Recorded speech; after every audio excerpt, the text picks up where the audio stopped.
Hello and good morning to all participants and a special and warm welcome to our distinguished speaker, Dr. Prakash Hindustani sir. Sir Basant Panchami के ढेर सारे शुभकामनाओं के साथ मैं आपके इस सेशन में स्वागत करता हूं।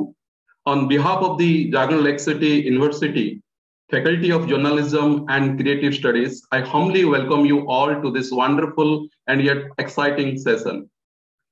Before we move to our moderator Tejasri, who will formally introduce our speaker, I would like to give you a brief introduction about Prakash ji. He is a very senior journalist and well-known figure in the media industry, a brilliant newsman, prolific writer, and author of a best-selling book. He is also the first in many aspects. He was the first web content editor, editorial advisor of many media houses, and he is also the recipient of several awards and served well-known media houses for more than 4 decades. So on behalf of the Jagran Lake City University, Faculty of Journalism and Creative Studies, I would like to give thank you to Prakash ji for accepting our invitation in very short notice. I would also like to give you a brief idea about our journalism club. It is purely student-driven initiative, and our prime objective is to develop critical thinking skills among our budding journalists and foster good collaboration with well-known journalists of the country. We invite them for a dialogue and try to understand their life journey, their challenges, and their success mantra, which inspire our young minds and future budding journalists. Without delaying further, I would like to request our journalism club member Tejasri to formally introduce our speaker and moderate the session. And I would request all of you to please put on your camera. Over to you, Tejasri. नमस्कार sir, मेरा नाम है तेजश्री राजेत्री। सबसे पहले आप सभी को बसंत पंचमी की ढेर सारी शुभकामनाएं। माँ सरस्वती के नाम के साथ हम इस सेशन की शुरुआत करते हैं, वो भी एक बहुत ही अनुभवी गेस्ट के साथ, डॉक्टर प्रकाश हिंदुस्तानी जी के साथ। पूरे जागरण लेक सिटी यूनिवर्सिटी की ओर से मैं आपका स्वागत करती हूँ सर। इस सेशन की शुरुआत होने से पहले मैं आप सभी को प्रकाश हिंदुस्तानी जी के बारे में बताना चाहूंगी। डॉक्टर प्रकाश हिंदुस्तानी जी देश के जाने माने पत्रकार और ब्लॉगर हैं। वे हिंदी में सोशल मीडिया के पहले और महत्वपूर्ण विश्लेषक हैं। पत्रकार के रूप में 30 से अधिक वर्ष तक नई दुनिया, धर्मयुग, नवभारत टाइम्स, दैनिक भास्कर आदि पत्र पत्रिकाओं में काम कर चुके हैं। इसके अलावा वे हिंदी के पहले वेब पोर्टल के संस्थापक संपादक भी हैं। प्रिंट, टेलीविजन और वेब मीडिया में इनका अनुभव रहा है। एबीपी न्यूज द्वारा प्रकाश जी को देश के टॉप 10 ब्लॉगर में शामिल किया गया है और देश के बाहर भूटान और श्रीलंका में भी इन्हें सम्मानित किया गया है। हिंदी इंटरनेट पत्रकारिता पर पीएचडी करने वाले ये पहले शोधार्थी हैं। अमेरिका के रॉटगर्स विश्वविद्यालय में इन्होंने हिंदी इंटरनेट पत्रकारिता पर अपना शोध पत्र भी पढ़ा था। अपनी निजी वेबसाइट शुरू करने वाले ये भारत के पहले पत्रकार हैं जिनकी वेबसाइट 1999 में शुरू हो चुकी थी। डॉक्टर प्रकाश हिंदुस्तानी जी ने हमारे प्रधानमंत्री श्री नरेंद्र मोदी जी पर भी किताब लिखी थी, जिसका विमोचन उन्होंने उनके प्रधानमंत्री बनने के एक दिन पहले 25 मई 2014 को इंदौर प्रेस क्लब में किया। इसके अलावा एक और सराहनीय किताब उन्होंने डॉक्टर अमित नागपाल के साथ लिखी, जो कि सिर्फ 6 महीने में अमेज़न पर बेस्ट सेलर घोषित की गई, जिसका नाम था personal branding, story telling and beyond. तो आज हम सभी को सर से स्टोरी आइडिया और स्टोरी टेलिंग टेक्निक के बारे में काफी कुछ जानने को मिलेगा। प्रकाश जी, आपके अद्भुत अनुभव के आगे हमारे शब्द कम पड़ जाते हैं, इसलिए हम चाहते हैं कि आप खुद अपने विचार, अपनी बातें बच्चों से साझा करें। धन्यवाद तेजश्री, आपसे बात करके खुशी हुई और आपने जिस तरह से परिचय दिया बहुत ही खुशी कर देने वाला था। बहुत शुक्रिया आपका। पहली बात, बसंत पंचमी के दिन आप सभी मित्रों का बहुत बहुत धन्यवाद कि आज आप सबको ये त्योहार मुबारक हो। आज के त्योहार को सरस्वती का त्योहार माना जाता है, देवी सरस्वती का त्योहार माना जाता है और हम सब विद्यार्थी हैं, इसलिए इसका महत्व और भी ज्यादा है। आप सब पत्रकारिता के विद्यार्थी हैं और मुझे लगता है कि सरस्वती के दिन आप सब विद्यार्थियों से मिलकर मुझे बहुत खुशी हुई। मुझे ये लगता है कि बच्चों के साथ या विद्यार्थियों के साथ जब आप इंटरेक्ट करते हैं तो बहुत सी ऐसी बातें आपको पता चलती हैं जो अन्यथा शायद आप उनसे वंचित रहते। मीडिया की दुनिया में आने वाले आप सभी मित्रों का बहुत बहुत स्वागत है। आप एक ऐसी फील्ड में आ रहे हैं, एक ऐसी दुनिया में आ रहे हैं जिस दुनिया में लोकतंत्र का चौथा स्तंभ कहा जाता है, और इस देश में मीडिया के लोगों के पास लोग पहले जाना पसंद करते हैं। जब किसी के साथ कोई अन्याय होता है तो बजाय पुलिस थाने जाने के या कोर्ट में जाने के व्यक्ति पहले मीडिया के पास जाना चाहता है, तो ये मीडिया की विश्वसनीयता ही है। हालांकि हमारे संविधान में मीडिया को ऐसा कोई स्तंभ नहीं बताया गया जैसा कि न्यायपालिका, कार्यपालिका और विधायिका को बताया गया है। मुझे लगता है कि जब आप ये सब पत्रकारिता की डिग्री ले लेंगे और काम करने के लिए अलग अलग मीडिया संस्थानों में जाएंगे, तब आपको पता चलेगा कि दुनिया में कितनी चीजें हो रही है, कैसे हो रही है और उन्हें किस तरह से आगे ले जाना चाहिए। मैंने पत्रकारिता की कई विधाओं में कार्य किया है और यह पाया है कि जब भी आप पत्रकारिता में कार्य करते हैं और उसके विभिन्न क्षेत्रों में जाते हैं काम करने के लिए, तो आपको लगता है कि बहुत सी चीजें ऐसी होती है जिसके बारे में आपने कभी सोचा नहीं होता। आपको लगता है कि काश हम ये करते, हमने ये किया होता।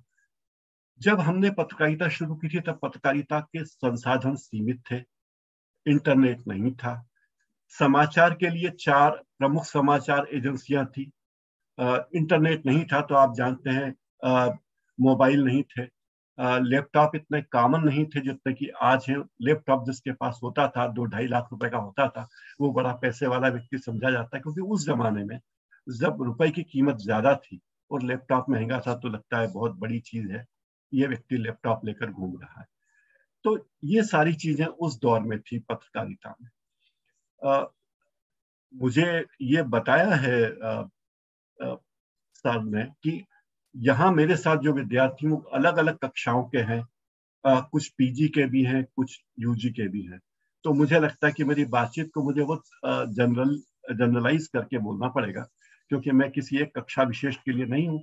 कुछ विद्यार्थियों को पत्रकारिता के पेशे में जाने के लिए 2 साल या 3 साल लगेंगे, और कुछ ऐसे हैं जो तत्काल 1 वर्ष के भीतर ही पत्रकारिता के पेशे में चले जाएंगे।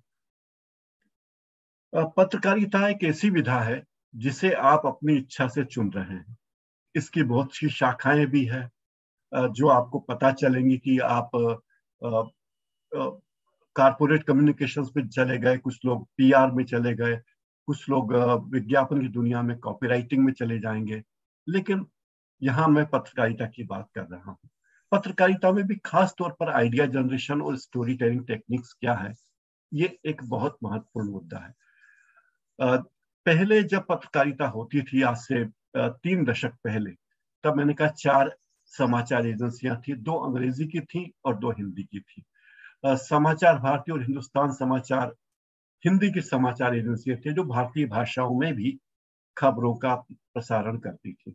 इसके अलावा जो एजेंसियां थी, प्रेस ट्रस्ट ऑफ इंडिया और Uni, United news of India, ये समाचारों को संकलित करती थी। जगह जगह इनके संवाददाता होते थे, लगभग हर जिले में इनके संवाददाता थे, और ये खबरों को तमाम मीडिया संस्थानों को, अखबारों को और आकाशवाणी को खबरें सप्लाई किया करती थी, प्रदाय किया करती थी। आजकल अखबारों में अलग अलग डिपार्टमेंट होते हैं, जितने बड़े अखबार हैं, और उन अखबारों में एक प्रमुख विभाग होता है आइडिया जनरेशन का।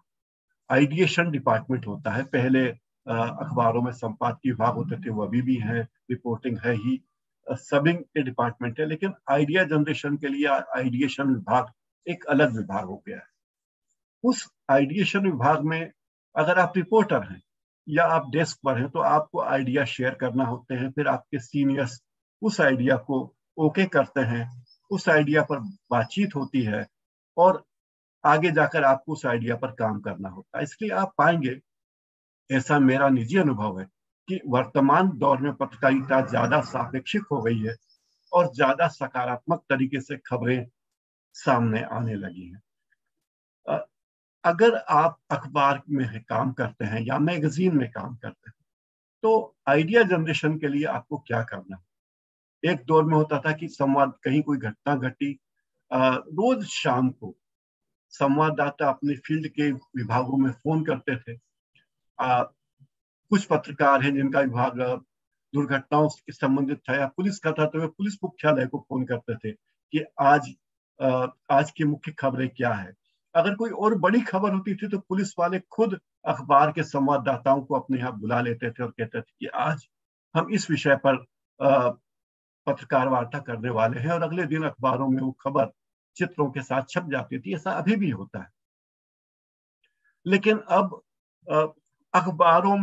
अखबारों के क्राइम पेज पर केवल क्राइम की खबरें नहीं होती, ये भी होता है कि खबरें किस तरह के अपराध शहर में हो रहे हैं, हार्डकोर क्राइम हो रहे हैं, किस तरह के साइबर क्राइम हो रहे हैं, पुलिस प्रशासन में क्या फेर किए जा रहे हैं। इंदौर और भोपाल में अभी आपने देखा होगा कि पुलिस कमिश्नरी प्रणाली लागू हुई, तो ये पुलिस कमिश्नर सिस्टम लागू होने का क्या असर होगा। उसके बाद आपने देखा होगा कि अखबारों में बाकायदा रिव्यू छपे हैं कि पुलिस कमिश्नर सिस्टम लागू होने के बाद अखबारों में क्या क्या हुआ। तो अगर आपको आइडिया जनरेशन का काम करना हो या आपको आइडिया सोचना हो, तो सबसे पहले तो आपको करना होगा कि जो रूटीन के काम है उनको आपको ब्रेक करना चाहिए।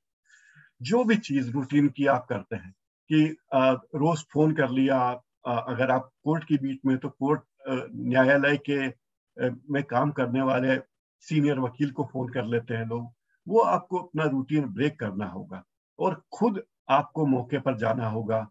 आपको न्यायालय की रिपोर्टिंग करनी होगी तो आपको जाना होगा और वहां वकीलों से मिलना होगा, रजिस्ट्रार से मिलना होगा। आमतौर पर न्यायालय की रिपोर्टिंग बड़ा गंभीर काम होता है, लेकिन इसके लिए आपको बहुत खासी मेहनत करनी होती है। और क्राइम बीट के साथ साथ न्यायालय की बीट देखने वालों के लिए आइडिया जनरेशन एक प्रमुख चीज होती है। अगर आपको न्यायिक फील्ड में काम करना है तो आपको सीनियर वकील से मिलना चाहिए।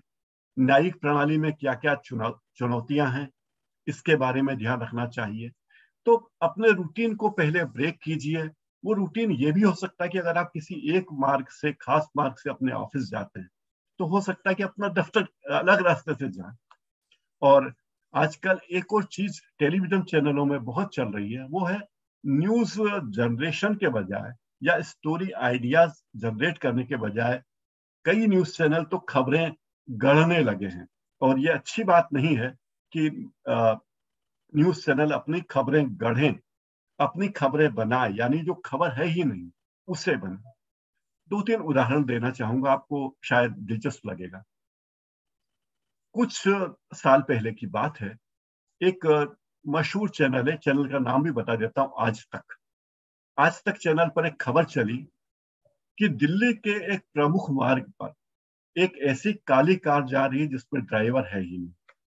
और करीब 20 सेकंड के वीडियोस उस कार के चले, काली कार जा रही है, उसमें कोई ड्राइवर नजर नहीं आ रहा है। लेकिन जब सिग्नल रेड होता है तो काली कार रुक जाती है, सिग्नल ग्रीन होता है तो काली कार आगे बढ़ जाती है। केवल 20 सेकंड के वीडियोस थे, के क्लिप थी वो। और उस क्लिप पर आज तक में 3-3.5 घंटे तक पूरे देश में हंगामा मचा रखा कि दिल्ली में आ गई एक ऐसी कार। उस वक्त ड्राइवरलेस कार की कल्पना नहीं थी, आज से करीब 15 साल पहले। तो ये बड़ा दिलचस्प था कि जिस दौर में ड्राइवरलेस कार की कल्पना नहीं थी, उस वक्त उसने ये खबर बनाई और बताई कि देखिए एक ऐसी खबर है जिसमें ड्राइवरलेस कार चल रही है।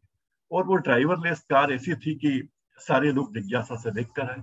फिर उसने एक क्रिएट करने के लिए, बस क्रिएट करने के लिए, चैनल की एंकर बोलती थी कि अब हम लेंगे एक ब्रेक और ब्रेक के बाद आपको बताएंगे कि ड्राइवरलेस कार कैसे चलती है और आरटीओ के अधिकारी इस बारे में क्या कहते हैं।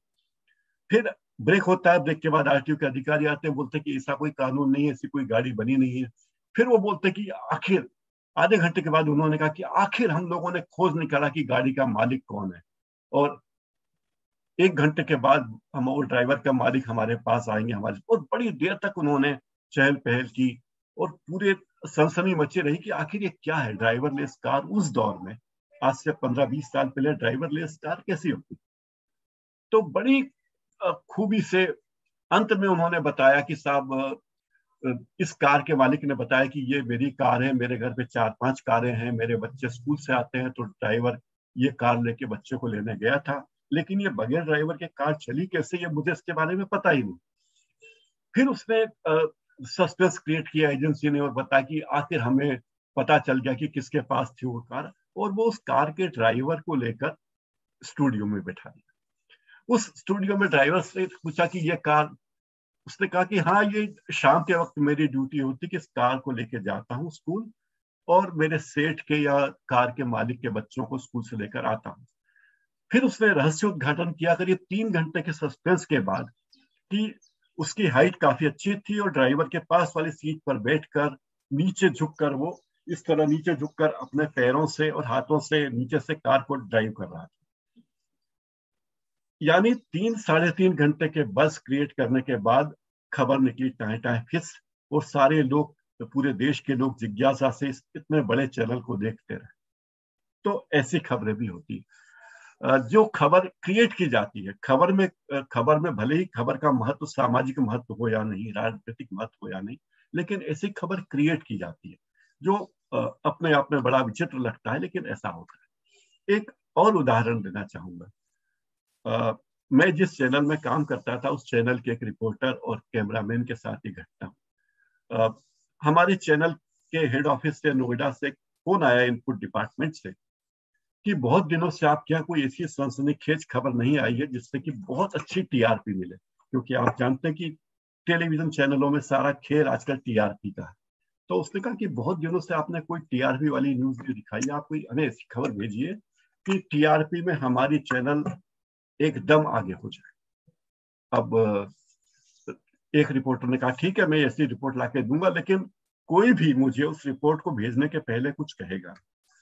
उस दिन सौभाग्य से दुर्भाग्य से नाग पंचमी का दिन था।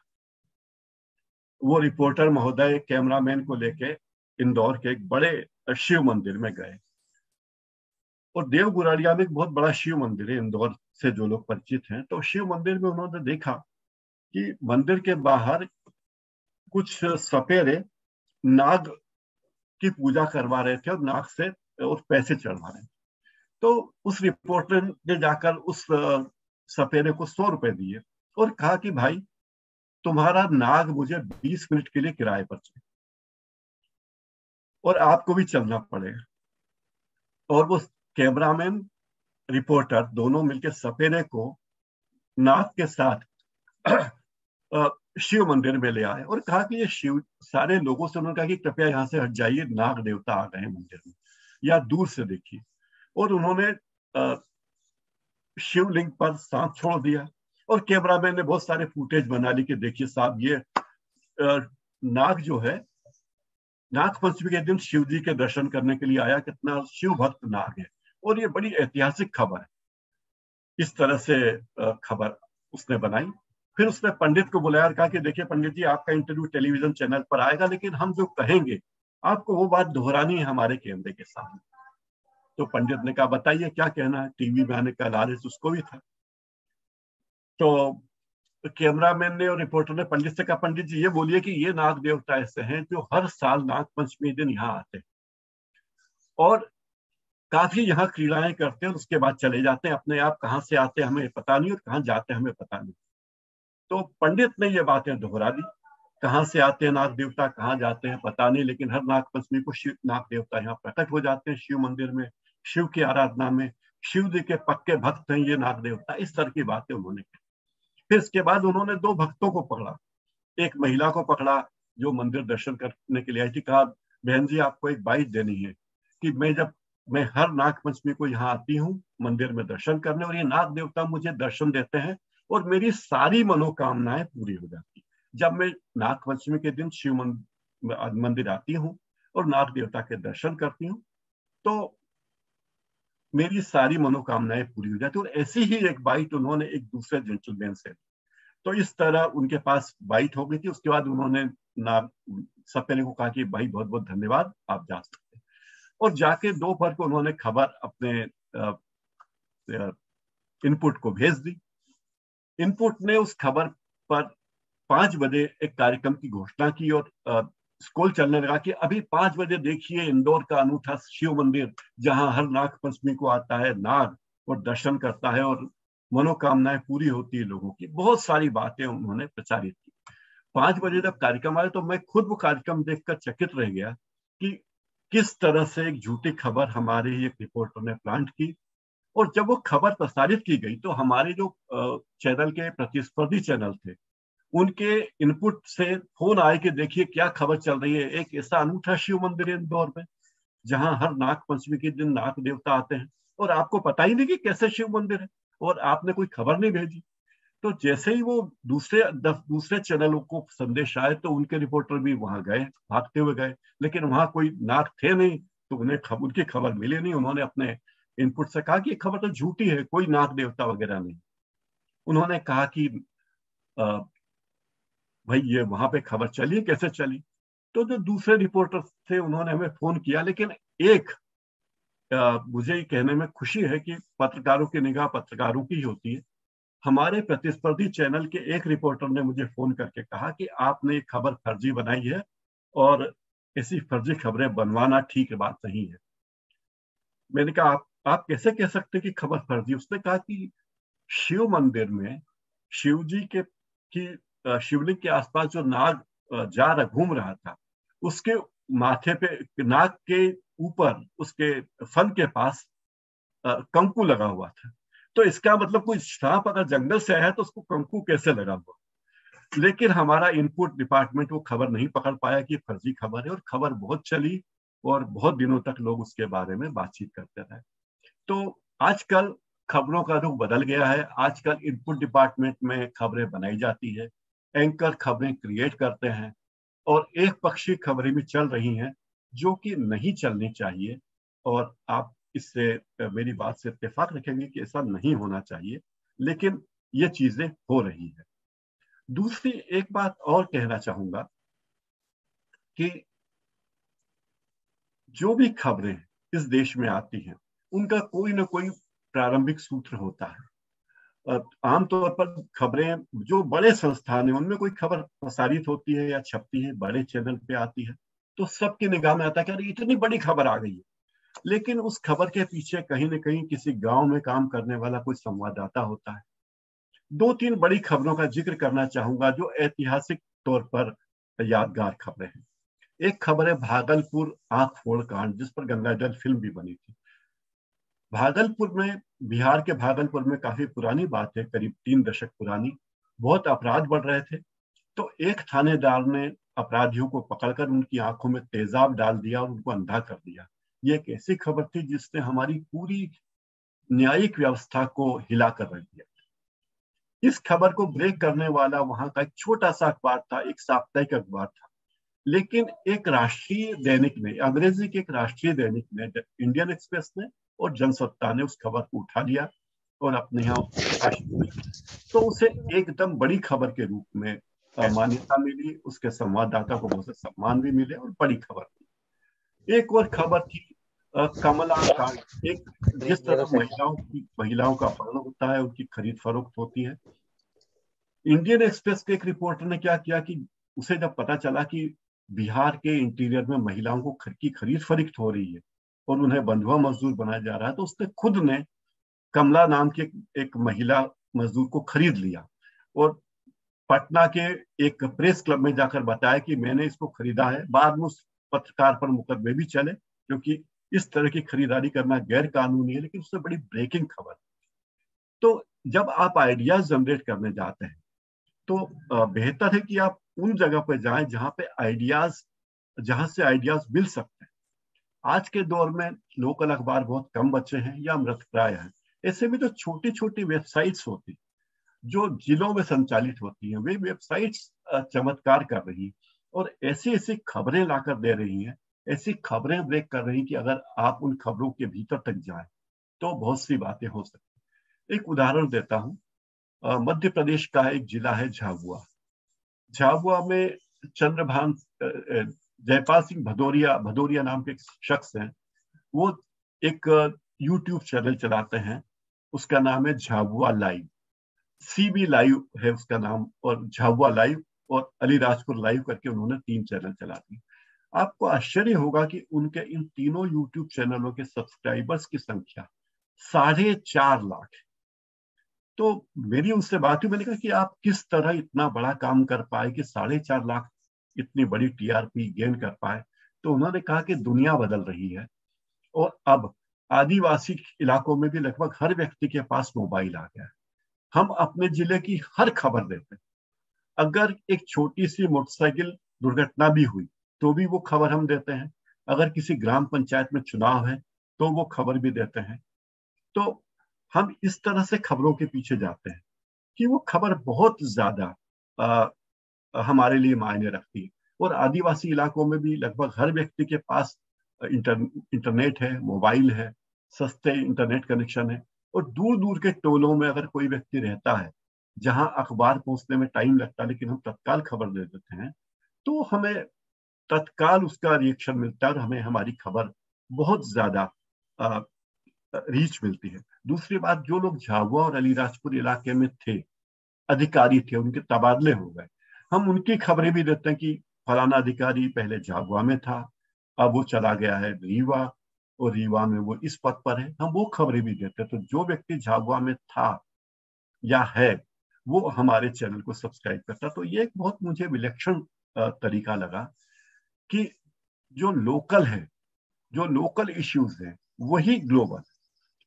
जब हमने वेब दुनिया में काम शुरू किया था तब एक बात कही जाती थी कि लोकल इज ग्लोबल। अभी भी वही बात है कि देखा जाए तो हर खबर लोकल ही है, लेकिन माना ही जाता कि अगर राजधानी की खबर है, दिल्ली की खबर है, भोपाल की खबर है, दिल्ली की खबर है तो राष्ट्रीय हो गई, भोपाल की खबर है तो प्रादेशिक खबर हो गई। क्योंकि सचिवालय में अगर एक फैसला हुआ है तो पता चलता है कि अरे इस फैसले से बहुत बड़ी बात हो। तो मुझे लगता है कि स्टोरी आइडियाज के लिए आपको छोटे छोटे अखबारों के लिए जो साप्ताहिक आपके यहाँ आते होंगे या जिन्हें कोई खोल के देखना नहीं चाहता, अगर आप उनको भी खोलेंगे तो आपको उसमें कोई ना कोई खबर मिलेगी। आरटीआई एक ऐसा हथियार मिला है सभी लोगों के पास जिसके जरिए नई नई खबरें, नई नई सूचनाएं प्राप्त हो सकती। लेकिन मैं आपसे अनुरोध करूंगा कि आरटीआई की खबरें जानने के लिए, आरटीआई लगाने के अलावा आप एक काम और कर सकते हैं। अगर आप आइडिया जनरेट करना चाहें, आप अपने इलाके के कुछ आरटीआई एक्टिविस्ट से संपर्क करें। वे लोग जो लगातार आरटीआई लगाते रहते हैं। एक बड़ी बदनामी की बात यह है, ये माना जाने लगा है कि जो लोग सूचना के अधिकार के तहत जानकारियां चाहते हैं या याचिका लगाते हैं, उनमें अधिकतर लोग ऐसे हैं जो ब्लैकमेलर हैं। दुर्भाग्य की बात है कि कुछ ऐसे लोग भी घुस आए, काली भेड़ें भी आ गई है, लेकिन ऐसे लोग घुस आए हैं। आपका काम यह देखना कि कौन लोग सही हैं, जेन्युइन हैं और वो वाकई आरटीआई के जरिए लोगों की समस्याओं को जानना चाहते हैं, लोगों की समस्याओं को आगे ले जाना चाहते हैं। ऐसे कुछ लोगों के संपर्क में आप जरूर रहिए। 4 या 5 लोगों के संपर्क में भी रहेंगे तो आपको बहुत सी सूचनाएं, नए नए आइडियाज आपको मिलेंगे। क्योंकि वहां जो आइडियाज होंगे, आपको पता चलेगा कि बगैर कुछ किए आपको उन लोगों की मेहनत का फल मिलेगा, लेकिन आपको उनको क्रेडिट देना होगा कि एक आरटीआई एक्टिविस्ट ने ये जानकारी मांगी। एक आरटीआई एक्टिविस्ट ने मांगा कि प्रधानमंत्री नरेंद्र मोदी जो खाना खाते हैं, कहते हैं कि वो ऐसा वो काजू की रोटी खाते हैं, क्या ये बात सही है? और प्रधानमंत्री की काजू की रोटी पर कितना खर्च हो? जाहिर है ये सब अफवाह हैं जो व्हाट्सएप पे उड़ती रहती। आरटीआई के सवाल के जवाब में प्रधानमंत्री कार्यालय से जवाब दिया गया कि प्रधानमंत्री जो भी भोजन करते हैं उसका खर्च वे अपने निजी वेतन से करते हैं, प्रधानमंत्री कार्यालय से उसका एक पैसा भी खर्च किया नहीं जाता। तो आरटीआई में कई बार ऐसी खबरें भी मिलती हैं जो वास्तव में सही खबरें होती है, जो बताती है कि सही खबरें कौन सी है और कहाँ वे खबरें होती। एक और चीज मुझे लगती है सभी रिपोर्टर्स के लिए कि आइडियाज जनरेशन के लिए उनका बेहतर काम है कि वे उन जगहों पर जाएं जहां खबरें घटती हैं। अगर आप भोपाल में हैं तो आप किसी न किसी तरह अपने दफ्तर की मान्यता लेकर, अधिमान्यता लेकर सचिवालय जाएं, मंत्रियों के इलाकों में जाएं, सार्वजनिक सभाओं में जाएं, क्योंकि सार्वजनिक सभाओं में भी हमारे मंत्री, मुख्यमंत्री, गृह मंत्री ऐसी ऐसी घोषणाएं कर देते हैं जिसके बारे में लोग पहले कल्पना नहीं किए होते। तो अगर ऐसी खबरें आपके पास कोई आती हैं तो बड़ा अच्छा मौका है, आप वहां खबरें प्राप्त कर सकते हैं। दूसरी बात है कि जब भी आप किसी वीवीआईपी से मिलते हैं, चाहे वो किसी भी फील्ड का, चाहे वो नेता हो, चाहे ब्यूरोक्रेट हो, या किसी भी फील्ड का नेता हो, व्यक्ति हो, इंडस्ट्रियलिस्ट हो, बिजनेसमैन हो, जर्नलिस्ट हो, कोई प्रमुख व्यक्ति आपको मिले तो आप उससे सवाल जरूर पूछिए। बहुत सारे सवाल पूछिए कि अगर कोई इंडस्ट्री में है उससे पूछिए कि इंडस्ट्री किस तरह की चुनौतियों का सामना कर रही है। क्या आपके इंडस्ट्री को बिजली मिल रही है? क्या सभी इंडस्ट्री को बराबर रेट पे बिजली मिल रही है? अगर कोई किसान नेता है तो आप उससे पूछिए जरूर कि भाई किसानों के सामने क्या समस्या है, आप जो समस्याएं बता रहे हैं क्या वे समस्याएं सच्ची है? और आप किसी भी स्टोरी का आइडिया वहां से उठा सकते हैं और उसके संदर्भ में जा सकते हैं, सचिवालय जा सकते हैं, आरटीआई लगा सकते हैं, इंटरनेट खंगाल सकते हैं कि क्या स्थिति। सरकार ने कहा था कि 2022 तक किसानों की आय 2 गुनी हो जाएगी, ये हमारे प्रधानमंत्री ने घोषणा की थी। लेकिन 2022 आ गया, किसानों की आय 2 गुनी नहीं हुई। ये नहीं हुई, ये तो एक तथ्य है, लेकिन इसके पीछे क्या क्या कारण हो सकते हैं। कोरोना उसमें एक प्रमुख कारण है कि कोरोना हुआ, ये भी प्रमुख कारण है। कोरोना के कारण किसानों की आय प्रभावित हुई क्या? क्या कोरोना के कारण उद्योग प्रभावित हुए? एक पूरी खबर, आपको पूरी खबर मिल सकती है अगर आप सवाल पूछते रहें। और छोटी छोटी सी बातों से आपको नई नई जानकारियां मिलती रह सकती है। जो नए पत्रकार हैं, युवा पत्रकार हैं, उनसे मेरी हमेशा गुजारिश रहती है कि वे अपना एक निश सोच लें, क्योंकि जिस तरह से पत्रकारिता में संस्थान बढ़ रहे हैं, मध्य प्रदेश में ही दर्जनों संस्थान है जहां पत्रकारिता पढ़ाई जा रही है। आप जिस संस्थान में, वहां भी बड़ी संख्या में विद्यार्थी। जब आप फील्ड में जाएंगे तो आपको इन्हीं विद्यार्थियों से प्रतिस्पर्धा करनी पड़ेगी, अपने सहपाठियों से प्रतिस्पर्धा करनी पड़ेगी और दूसरे संस्थानों के लोगों से प्रतिस्पर्धा करनी पड़ेगी। अधिकतर टीवी चैनलों ने अपने मीडिया हाउस खोल रखे हैं, वे भी अपने यहाँ पत्रकार तैयार करते हैं, उनकी प्रतिस्पर्धा भी रहे। ऐसे में बहुत जरूरी है कि आप अपना एक निश तय करने कि मैं इस क्षेत्र में पत्रकारिता करना चाहूँ या चाहूँ। अभी वर्तमान में जिस दौर में बहुत ज्यादा संभावना है पत्रकारिता में, बहुत ज्यादा संभावनाएं मुझे लगती है, वो 2-3 क्षेत्र ऐसे हैं। नंबर 1 क्षेत्र है आर्थिक, इकोनॉमिक जर्नलिस्ट की बहुत कमी है देश में। दूसरी बात ये मानी कि बहुत सारे नए नए चैनल आर्थिक विषयों को लेकर आ रहे हैं जो केवल बिजनेस की न्यूज चलाएंगे। तो आप किसी एक क्षेत्र में अपना लक्ष्य तय कीजिए कि मैं इस क्षेत्र में काम करूंगा और यहां अपनी विशेषज्ञता साबित करूंगा। ये एक आपकी निश। लेकिन अब दौर इसके भी बहुत आगे जा चुका है। एक दौर था जब अखबारों में, मुंबई के अखबारों की बात करूं, शेयर बाजार के लिए एक संवाददाता होता था। अब Economic Times, business, Financial Express, इन सब बिजनेस न्यूज़पेपर ने एक पूरी टीम बना रखी जो शेयर बाजार को कवर करती है, जो स्टॉक एक्सचेंज जाती है रोज, और वहां उन्होंने विशेषज्ञ बना रखे। कोई एक्सपर्ट है जो केवल आईटी की इंडस्ट्री का शेयर में उतार चढ़ाव का अध्ययन करता है। कोई है जो केवल इंफ्रास्ट्रक्चर की कंपनियों को देखता है। तो इतनी विविधता हो गई है। कोई है जो बुलियन बाजार के भाव को देखता है। तो इतना विशेषज्ञता का दौर आ गया। हमारे एक दोस्त फोटोग्राफर हैं, बहुत अच्छे फोटोग्राफर हैं, जाने माने फोटोग्राफर हैं। वो एक बार स्वीडन में, तो वहां उनकी मुलाकात वहां के एक फोटोग्राफर से हुई। तो उन्होंने कहा आप क्या करते हैं? उनका मैं फोटोग्राफर। तो उन्होंने पूछा आप कैसे फोटोग्राफर हैं? तो उन्होंने कहा कैसे? उन्होंने कहा मैं स्टिल फोटोग्राफी करता हूँ। तो उन्होंने कहा कि स्टिल फोटोग्राफी का मतलब क्या? आप किसकी स्टिल फोटोग्राफी करते हैं? तो उसने कहा कि मैं वाइल्ड लाइफ ही करता हूँ। तो उन्होंने कहा वाइल्ड लाइफ में आपकी एक्सपर्टीज क्या है? आप चिड़िया की करते हैं, या इंसेक्ट्स की करते हैं या लॉबस्टर की करते हैं, किसकी फोटोग्राफी करते हैं। तो उन्होंने कहा कि मैं चकित रह गया कि दुनिया में इतनी एक्सपर्टीज की बात है, तो आप कोई भी एक निश चुन लीजिए कि मुझे इस क्षेत्र में जाना है। अगर आप इकोनॉमिक जर्नलिज्म को चुनते हैं तो मेरा सुझाव है कि बहुत ज्यादा संभावना इस क्षेत्र में है। दूसरा क्षेत्र जो बहुत तेजी से बढ़ रहा है वो है खेल कूद की दुनिया, स्पोर्ट्स जर्नलिज्म। अगर आप स्पोर्ट्स जर्नलिज्म को चुनते हैं अपना करियर के रूप में, चाहे डेस्क पे रह के चुनना चाहें या रिपोर्टिंग के लिए चुनना चाहें, तो इसमें अनंत संभावना है, क्योंकि पूरी दुनिया में खेल की गतिविधियां लगातार बढ़ती जा रही है और खेल को भी एक उद्योग के रूप में मान्यता मिलती जा रही है। आप देखेंगे कि जिस तरह टेनिस की गतिविधियां होती है, ओलंपिक्स होते हैं, एशियाड होते हैं, और अब जिस तरह 50-50 और 20-20 होने लगे हैं, और जिस तरह और भी खेलों में विविधता आ रही है, अगर आप कोई एक फील्ड चुन लेते हैं, उसमें मास्टर हो जाते हैं, तो मुझे लगता है कि आपके सामने संभावना ही संभावना है।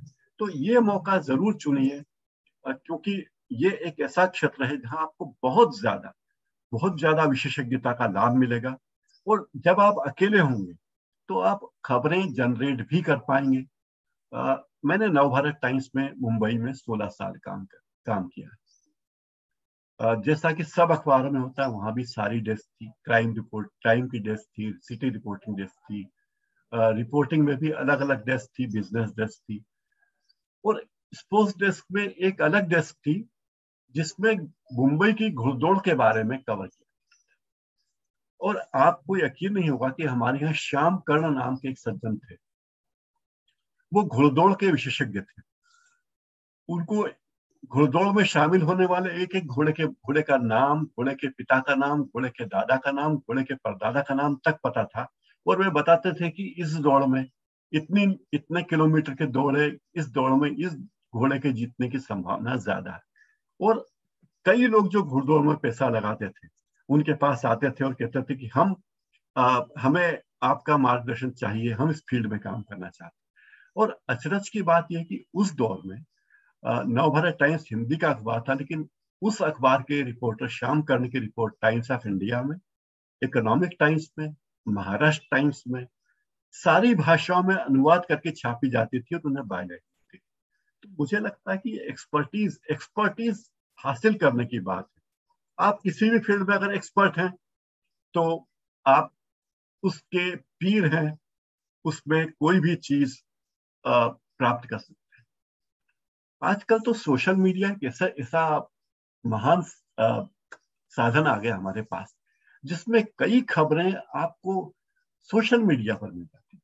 फेसबुक अगर आप ध्यान से देखेंगे तो आपको फेसबुक पर अपने फील्ड की कई स्टोरीज मिल जाएंगी, उसे डेवलप करके अखबार में 4 कॉलम 5 कॉलम की स्टोरी बनाई जा सकती है। चैनल पर विशेष कार्यक्रम चलाए जा सकते हैं, लेकिन शर्त यह है कि आप वहां पर जुड़े रहें। एक छोटी सी खबर एक अखबार में आई थी कि महिलाएं पुरुषों पर बहुत अत्याचार कर रही हैं। मेरी बात पे गौर कीजिए, महिलाएं पुरुषों पर अत्याचार कर रही है, खबर आई थी।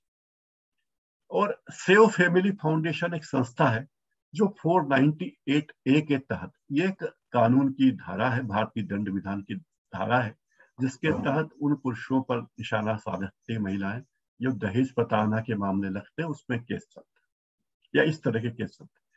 तो बाकायदा एक संगठन बनाया जो इस तरह के पीड़ित हैं, पत्नी पीड़ित लोग हैं, और उन्होंने नाम दिया है, पत्नी पीड़ित नाम दिया, उन्होंने नाम दिया है सेव फैमिली फाउंडेशन, और उसमें हजारों लोग जुड़े हुए। उन्होंने अपनी एक वेबसाइट बनाई है। उस वेबसाइट पर पता चला है कि पिछले एक वर्ष में 1.5 लाख से ज्यादा पुरुषों ने आत्महत्या की जो विवाहित थे, और करीब 60,000 महिलाओं ने आत्महत्या की जो विवाहित थी। और उस आत्महत्या का एक प्रमुख कारण यह पाया गया कि आपसी झगड़े और दहेज के कानून थे। तो इस संस्था का कहना है कि हम पुरुषों की लड़ाई नहीं लड़ रहे, हम परिवार की लड़ाई लड़ रहे हैं। और मैंने पाया कि उस एक छोटी सी पोस्ट से एक पत्रकार ने खबर उठाई और अपने अखबार में पहले पेज पर बड़े स्टोरी के साथ, बायलाइन के साथ उसने स्टोरी दी। उसने उन लोगों के बाइट दिए, उनके इंटरव्यू दिए, फैमिली कोर्ट के वकीलों से बातचीत की और नई नई जानकारी। तो मुझे आश्चर्य हुआ कि इस तरह सोशल मीडिया की एक छोटी सी पोस्ट भी आपके लिए खबर बन सकती है। जैसे बहुत सारे ग्रुप्स बने हैं फेसबुक पर जिनमें घूमने वाले लोगों के ग्रुप है कि कहाँ जाइए। तो मुझे सबसे पहले फेसबुक की एक पोस्ट से पता चला कि पाकिस्तान के मर्री इलाके में, जिस तरह हमारे यहाँ जम्मू कश्मीर और हिमाचल प्रदेश का इलाका है, पाकिस्तान का मुर्री MURRI है, मर्री कहा जाता है, वहां के इलाके में भीषण बर्फबारी हुई।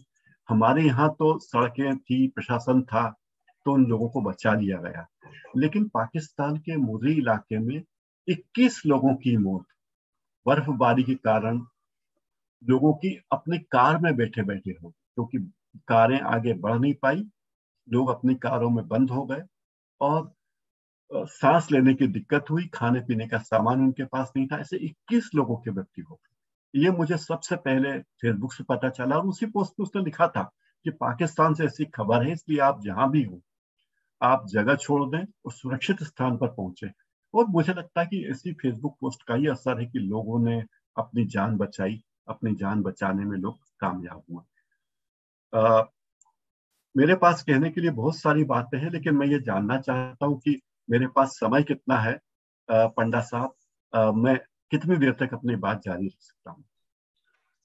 सर आप कह सकते हैं, क्योंकि जब आपको हम सुन रहे थे काफी इंटरेस्टिंग है, और जो अलग अलग एग्जाम्पल से आप कह रहे थे वो काफी बच्चों को सीखने को मिलता है, और बीइंग एन फैकल्टी हमें भी बहुत सारी चीजें सीखने को मिलता है। तो आप कंटिन्यू कर सकते हैं और उसके बाद आपके क्वेश्चन आंसर हम सेशन शुरू करेंगे सर। जी शुक्रिया, धन्यवाद। अगर आप पत्रकार हैं, आपने पत्रकार का काम शुरू कर दिया है तब भी, और अगर आप विद्यार्थी हैं तब भी, मेरी आप सबसे गुजारिश है कि आप अपने साथ एक डायरी जरूर रखिए। मोबाइल की डायरी के भरोसे मत रहिए, क्योंकि कई बार मोबाइल की डायरी, मोबाइल का जो आपका नोट पैड है, वो कई बार चार्जिंग पे होने के कारण या आपके साथ नहीं होने के कारण दिक्कत देता है। तो कोई भी आइडिया आपको आए, उस आइडिया को आप जरूर अपनी डायरी में लिख लीजिए। छोटी सी पॉकेट डायरी रख लीजिए, पेन पेंसिल रख लीजिए, या अगर आपने अपनी मोबाइल की नोट पैड पर कोई चीज नोट की है तो उसे उस डायरी में पक्के तौर पर लिख लीजिए, क्योंकि ये डायरी बरसों बरस रहेगी। आपके मोबाइल का नोट पैड फुल हो जाने पर या कई बार आप उसको पढ़ेंगे नहीं, तो उसे जरूर रखिए और उस पर नोट कर लीजिए कि ये एक आइडिया है। अगर आप पत्रकार नहीं भी हैं तो भी मेरा कहना है कि अगर आप एक डायरी रखते हैं तो वो आपके लिए बहुत ही फायदेमंद होगी। तो डायरी अपने पास एक जरूर रखिए। दूसरी बात जिसका अधिकतर पत्रकार जिसको नजरअंदाज करते हैं, वो ये है कि सोशल मीडिया पर या शहर में या दीवारों पर कहीं भी अगर आप कोई पोस्टर देखें या कोई ग्रेफिटी देखें या बिलबोर्ड देखें, तो उससे भी अपने आइडियाज में नोट कीजिए। कई बार ऐसी ऐसी ग्रेफिटी आपको देखने को मिलेगी, ऐसे पोस्टर देखने को मिलेंगे जो आपके लिए खबरें क्रिएट कर पाएंगे, जिसके आधार पर आप खबरें बना सकते हैं। जैसे अगर किसी व्यक्ति ने शुरू किया कि स्केटिंग की क्लास किसी ने शुरू की है किसी मोहल्ले में, एक छोटा सा उदाहरण दे रहा हूँ, तो आपको लगेगा अरे हमारे इस मोहल्ले में बच्चे स्केटिंग की क्लास में जाते हैं, स्केटिंग होती है। आप उस स्टोरी को आगे जाकर ज्यादा विस्तार दे सकते हैं। और एक और सुझाव मेरा है कि हमेशा नए नए लोगों से मिलते हैं। आप पत्रकार हैं तो भी, पत्रकार नहीं हैं तो भी, विद्यार्थी हैं तो भी, लक्ष्य रखिए कि कम से कम 5 लोगों से आप हर दिन इंटरेक्ट करें। हो सके तो रूबरू मिले, रूबरू नहीं मिल सके तो फोन करें या सोशल मीडिया पर उनकी पोस्ट पर कमेंट करें, उनसे इंटरेक्ट करें। ये चीज आपको हमेशा नई नई बातों की ओर प्रवृत्त करेगी। नई चीजें क्या हो रही है आपको पता चलेगी। और जिन लोगों से आमतौर पर होता है कि पत्रकार हों या सामान्य आदमी, हम लोग एक सेट ऑफ पैटर्न लोगों के साथ रहते हैं कि यही लोग हैं जिनके साथ होते हैं। आप घर से निकलते हैं, अगर अपनी गाड़ी में है तो ड्राइव करते हैं, ऑफिस जाते हैं, आपको सिक्योरिटी वाला मिलता है, आपको ऑफिस में क्लर्क मिलता है, आपके कलीग मिलते हैं। आप पब्लिक ट्रांसपोर्ट यूज करते हैं तो पब्लिक ट्रांसपोर्ट में आप अपना मोबाइल लेकर बैठ जाते हैं और अपना यात्रा का समय बिता देते हैं। आप अपने आसपास घटने वाली बहुत सी चीजों को नजरअंदाज करते हैं जो आपके लिए फायदे की हो सकती। आप उनसे नई नई स्टोरीज बना सकते। आपके टेलीफोन, आपके मोबाइल में जिन लोगों के नाम दर्ज, आमतौर पर 1000 1500 लोगों के नाम तो दर्ज होते ही हैं। आमतौर पर किसी के तो 3000 4000 लोग भी होते हैं, लेकिन होता ही है कि हम उन लोगों से इंटरेक्ट बहुत कम करते हैं।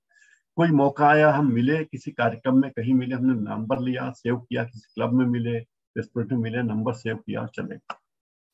तो आप अगर नंबर सेव करते तो रेफरेंस सहित कीजिए।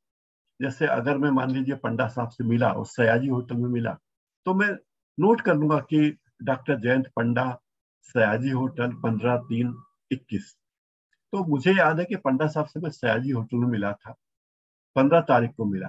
तो ये सेव करने का फायदा ये है कि मैं पंडा जी को फोन करके पूछता हूँ कभी कि पंडा जी कैसे, हम सयाजी होटल में मिले थे, आप क्या कर रहे हैं, आपके विश्वविद्यालय में क्या चल रहा है। तो हो सकता है पंडा जी मुझे बताएं कि मैं अब किसी और यूनिवर्सिटी में चला गया, या मेरा प्रमोशन हो गया, या मेरे यहाँ नई बैच शुरू हुई, तो मुझे नई बातें उससे पता चलती। ये एक उदाहरण दिया है। दूसरी बात है कि जो लोग आपसे कम उम्र के हैं, वे लोग आपको बहुत चीजें सिखा देते हैं। अगर आप 20 साल के हैं तो आप 10 साल के लोगों से भी इंटरेक्ट कीजिए। वो क्या खेल खेलते हैं, आप जब 10 साल के थे तो कैसे खेल खेलते थे, अब जो युवा लोग हैं वो कैसे खेलते हैं। और एक नई चीज ये देखने में आई है कि जो आधुनिकतम मोबाइल आए हैं, इंटरनेट आया है, उस सब में 10-10 साल के बच्चे जितने एक्सपर्ट हैं उतने 20 साल के नौजवान में, जितने 20 साल के नौजवान एक्सपर्ट उतने 40 साल के लोग नहीं हैं। तो मुझे लगता है कि ये चीजें आपको स्टोरी आइडियाज जनरेट करने में बहुत बहुत मदद करेंगी। एक और चीज जिसे लोग सोचते, जिसे लोगों ने भुला दिया है, पत्रकारों ने भी और लेखकों ने भी, वो ये है कि अपने शहर की, अपने इलाके की प्रमुख किताब की दुकान पर जरूर जाए। कई बार आप किताब खरीदने के मूड में नहीं है, तब भी आप जाइए, आपको पता रहेगा कि कौन कौन सी किताबें आ रही हैं और उन किताबों में क्या आइडियाज है। आपको आश्चर्य होगा कि बहुत सारी किताबें ऐसे आई है जो आपको इंटरनेट की नई नई तकनीकों से परिचित कराती, जो सोशल मीडिया की नई तकनीकों से परिचित कराती। और जो किताबें हैं वे हमें बताती हैं कि किसी भी घटना को आप किस तरह स्टोरी टेलिंग के फॉर्मेट में पेश करेंगे तो वो खबर किस तरह जीवंत हो जाएगी, लोग उस खबर को पढ़ना चाहें। एक और अंतर पिछले कुछ दशकों में आया है कि पहले अखबारों में लंबी लंबी खबरें होती थी, 2-2 कॉलम 3-3 कॉलम की खबरें होती थी। अब इंटरनेट ने और सोशल मीडिया ने लोगों की पढ़ने की आदतों को बदल दिया है। अब लोग लंबे लंबे चैप्टर नहीं पढ़ना चाहते, लंबे पैराग्राफ नहीं पढ़ना चाहते। लोगों को छोटे छोटे पैराग्राफ में पढ़ने की आदत है। लोगों को नक्शेल में बातें जानना है, बुलेट पॉइंट लोगों को चाहिए। तो ये सब चीजें किस तरह से आप देख सकते हैं, ये आपको बहुत ही मजेदार चीजें सीखने को मिल सकती है।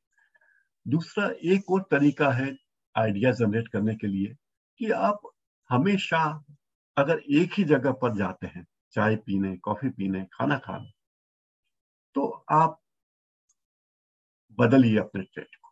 आप उन जगहों पर भी जाइए जहां बहुत सारे लोग आते हैं। वहां आपको बहुत सी चीजें मिलेगी कि लोग किस तरह की बातें करते हैं, लोगों के सामने क्या समस्या। अगर आप बिजली के बिल का ऑनलाइन पेमेंट करते तो आपको पता नहीं कि बिजली कार्यालय के दफ्तर में लोग कितने परेशान हो रहे हैं। लेकिन कभी आप खुद बिजली का बिल जमा करने के लिए बिजली के कार्यालय में जाएं, ऑनलाइन के बजाय ऑफलाइन जमा करने जाएं, तो आप देखेंगे कि वहां कितने लोगों की भीड़ है, वहां लोग कितना संघर्ष कर रहे हैं बिल में 100 रुपए कम कराने के लिए। तो आप लोगों से ज्यादा जुड़ेंगे। दूसरी एक और चीज है आइडिया जनरेशन में कि अब तो हमारे पास इतनी नई नई सुविधाएं आ गई है, जैसे गूगल अलर्ट।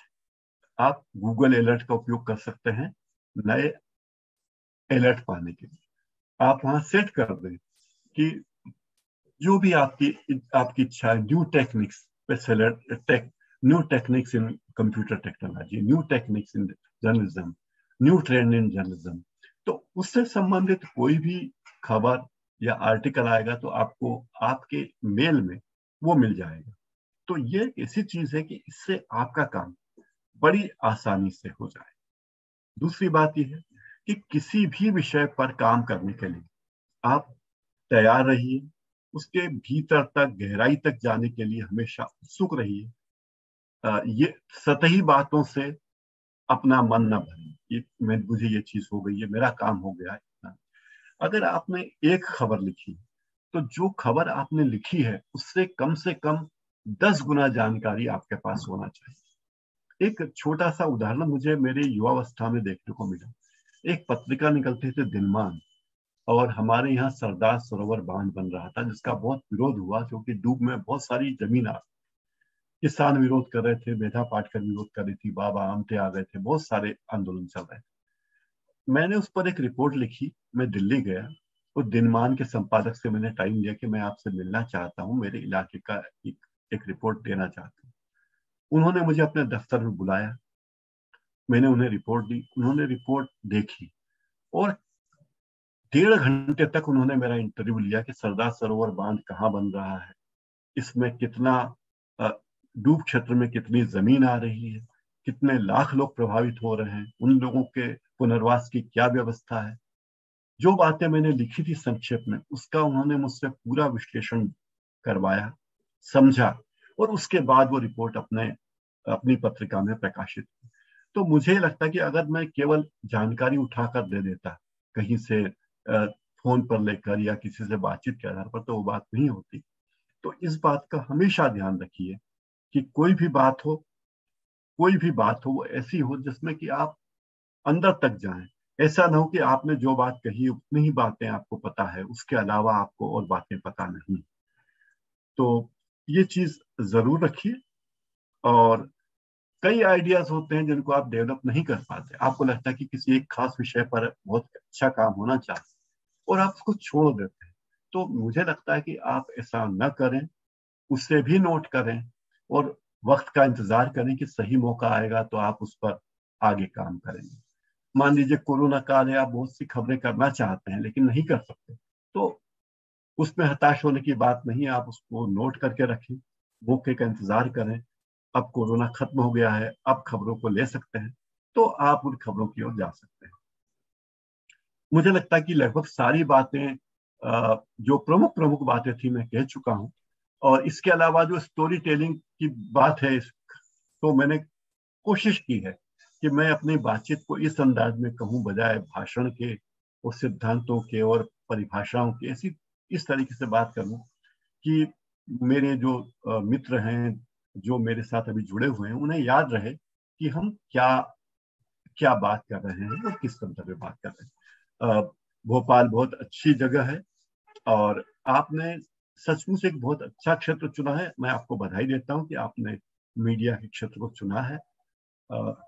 किसी भी क्षेत्र में काम करने के लिए आपको बहुत प्रतिबद्ध होकर काम करना है, बहुत निष्ठा से काम करना है, और उसका उद्देश्य पूरे समाज की भलाई ये ध्यान में रखकर करना है। मुझे लगता है तभी आगे जाकर आपकी पढ़ाई का कोई अर्थ निकलेगा।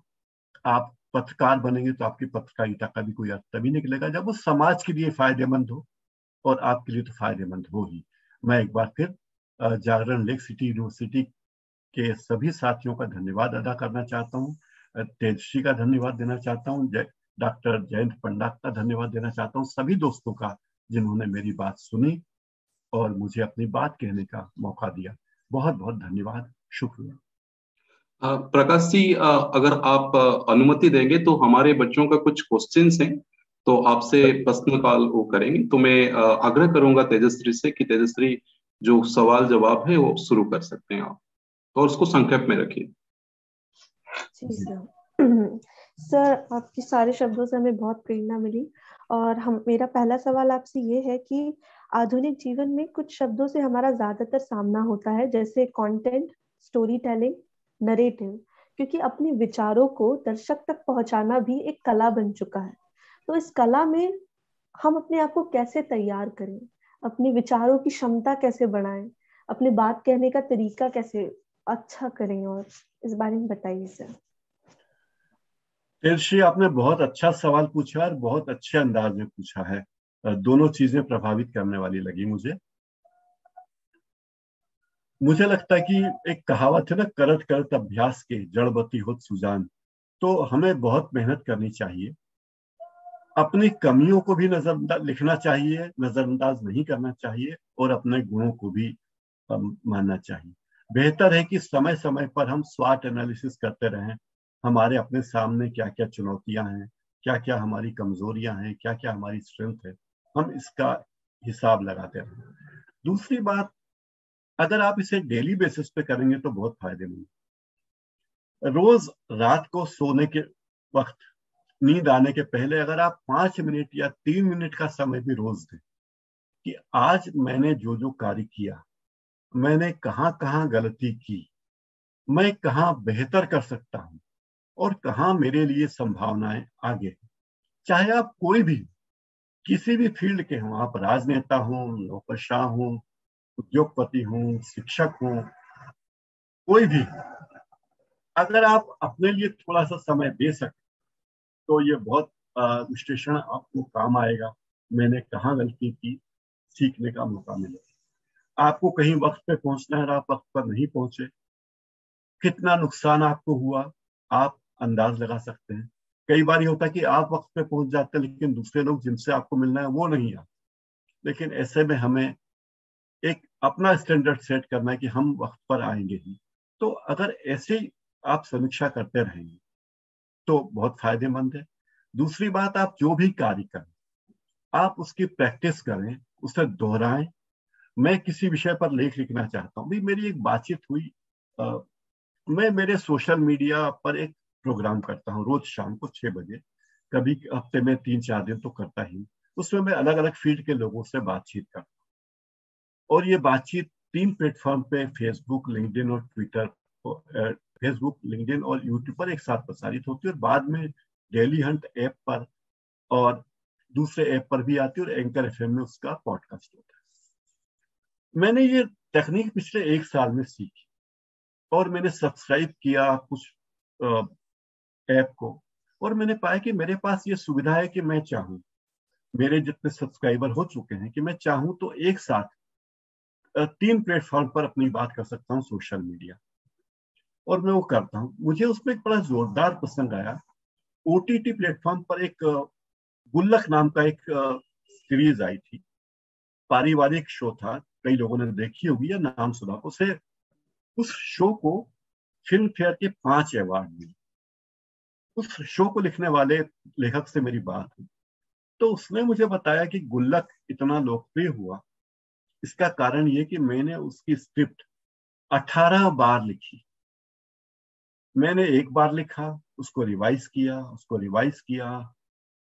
जब मैं नए व्यक्ति से मिलता था तो वो मुझे कहता था कि इसमें कहानी में ये होना चाहिए, और मैं उससे फिर ऐड करके उसको सुधार देता। तो इस तरह मैंने 18 बार एक स्क्रिप्ट लिखी। तो मुझे आश्चर्य हुआ कि इतना लोकप्रिय होने वाला ओटीटी का प्रोग्राम भी 18 बार लिखा गया। आमतौर पर हम लोग मेहनत करने से बचते हैं, वो हमें नहीं करनी चाहिए।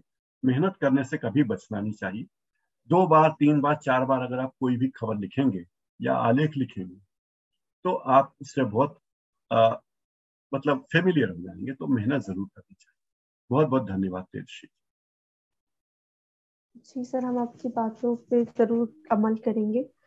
दूसरा सवाल मेरा आपसे ये है कि सर, एक लेखक और पत्रकार की असली परीक्षा समय सीमा पर होती है, जैसे डेडलाइन पर होती है। सर, हमने पढ़ा है कि आपकी जो बुक है चाय वाले से प्रधानमंत्री नरेंद्र मोदी, एक तिलिस्म, केवल 4 दिन में लिखी गई और 2 दिन में मुद्रित हुई। ऐसी समय सीमा पर राइटर अपनी क्रिएटिविटी कैसे बरकरार रखे? दरअसल किताब भले ही 4 दिन में लिखी गई, लेकिन उसकी तैयारी 2 महीने से थी। तो मेरे पास काफी सारी सामग्री इकट्ठा थी। एक तो बात यह है, वो ये कि जब भारतीय जनता पार्टी को 2014 के चुनाव में पूर्ण बहुमत आया तो इसकी उम्मीद बहुत कम लोगों को थी। यहाँ तक कि भारतीय जनता पार्टी के कई नेताओं को भी नहीं थी। ये वे कह भी चुके हैं, नितिन गडकरी एक भाषण में कह चुके कि हमें उम्मीद नहीं थी, इसलिए हमने लोगों से बहुत अच्छे अच्छे वादे कर लिए और हम जीत गए। तो मुझे भी उम्मीद नहीं थी कि भारतीय जनता पार्टी जीतेगी। तब एक अखबार में मैं डेली कॉलम लिखा करता था चुनाव के पहले। 2 महीने तक मैंने लिखा रोज। तो मेरी निगाहों में भारतीय जनता पार्टी की और कांग्रेस की एक एक गतिविधि थी ही। और मैं लेख लिखता रहता था। जब वो मेरी किताब जब नतीजे आए 14 मई को, 16 मई को नतीजे आए, तो 16 मई 2014 को नतीजे आने पे मैंने पाया कि मैंने जो जो लिखा था उसमें से बहुत सी बातें गलत।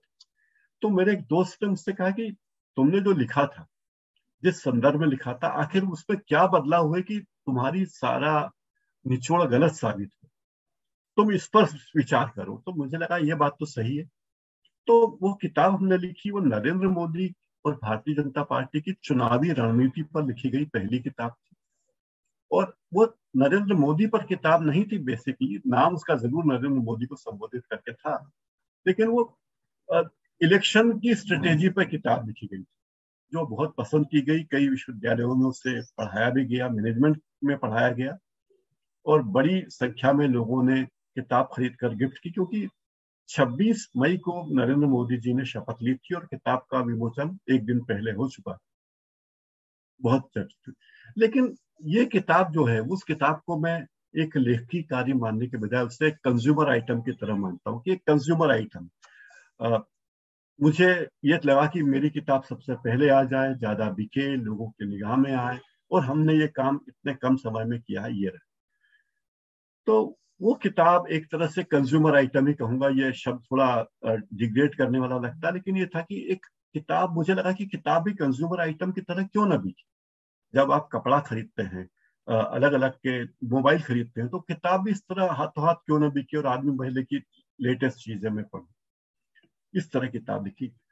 एक मूल लेखक का मूल्यांकन लंबे समय में होता है, शॉर्ट टर्म में नहीं होता। अगर आप कोई बहुत रिसर्च करके किताब लिख रहे हैं तो इसमें बहुत समय लगता है, उसमें बहुत अध्ययन करना चाहिए।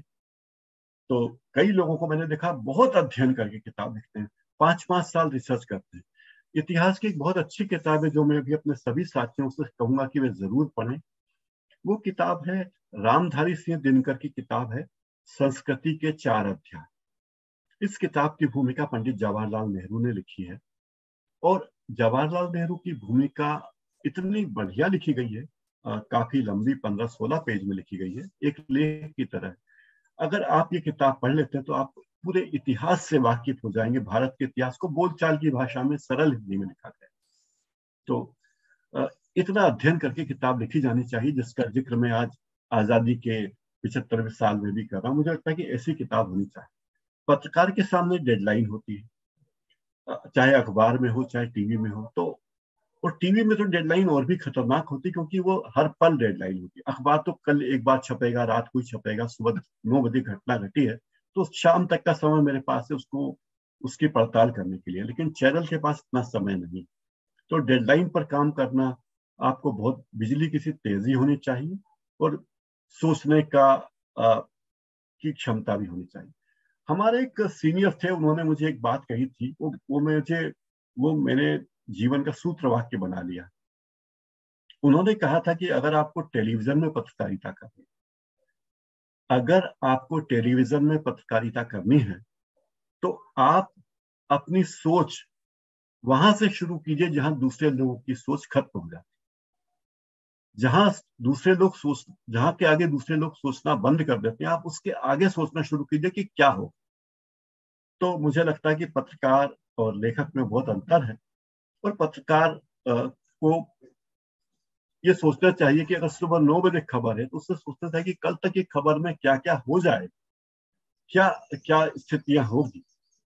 तो ये सब बातें सोचना चाहिए। उसके बाद चाहे घटना हो, राजनीतिक घटना हो, दुर्घटना, कोई भी खबर हो, इस तरह से सोचना चाहिए। जी जी, आपने बहुत ही सरलता और खूबसूरती से जवाब दिया प्रकाश जी। मेरा आपसे तीसरा क्वेश्चन ये है कि ज्यादातर पत्रकारिता के बारे में पढ़ने वाले नए बच्चे इस असमंजस में होते हैं कि हमारी न्यूज साधारण और सरल तरह से पेश की जाए, जैसे हम एथिकल जर्नलिज्म में पढ़ते हैं, और दूसरी और हमें ये भी ध्यान देना होता है कि स्टोरी इतनी क्रिएटिव और इंटरेस्टिंग हो कि हमारी ऑडियंस, हमारे दर्शक उससे उबे ना।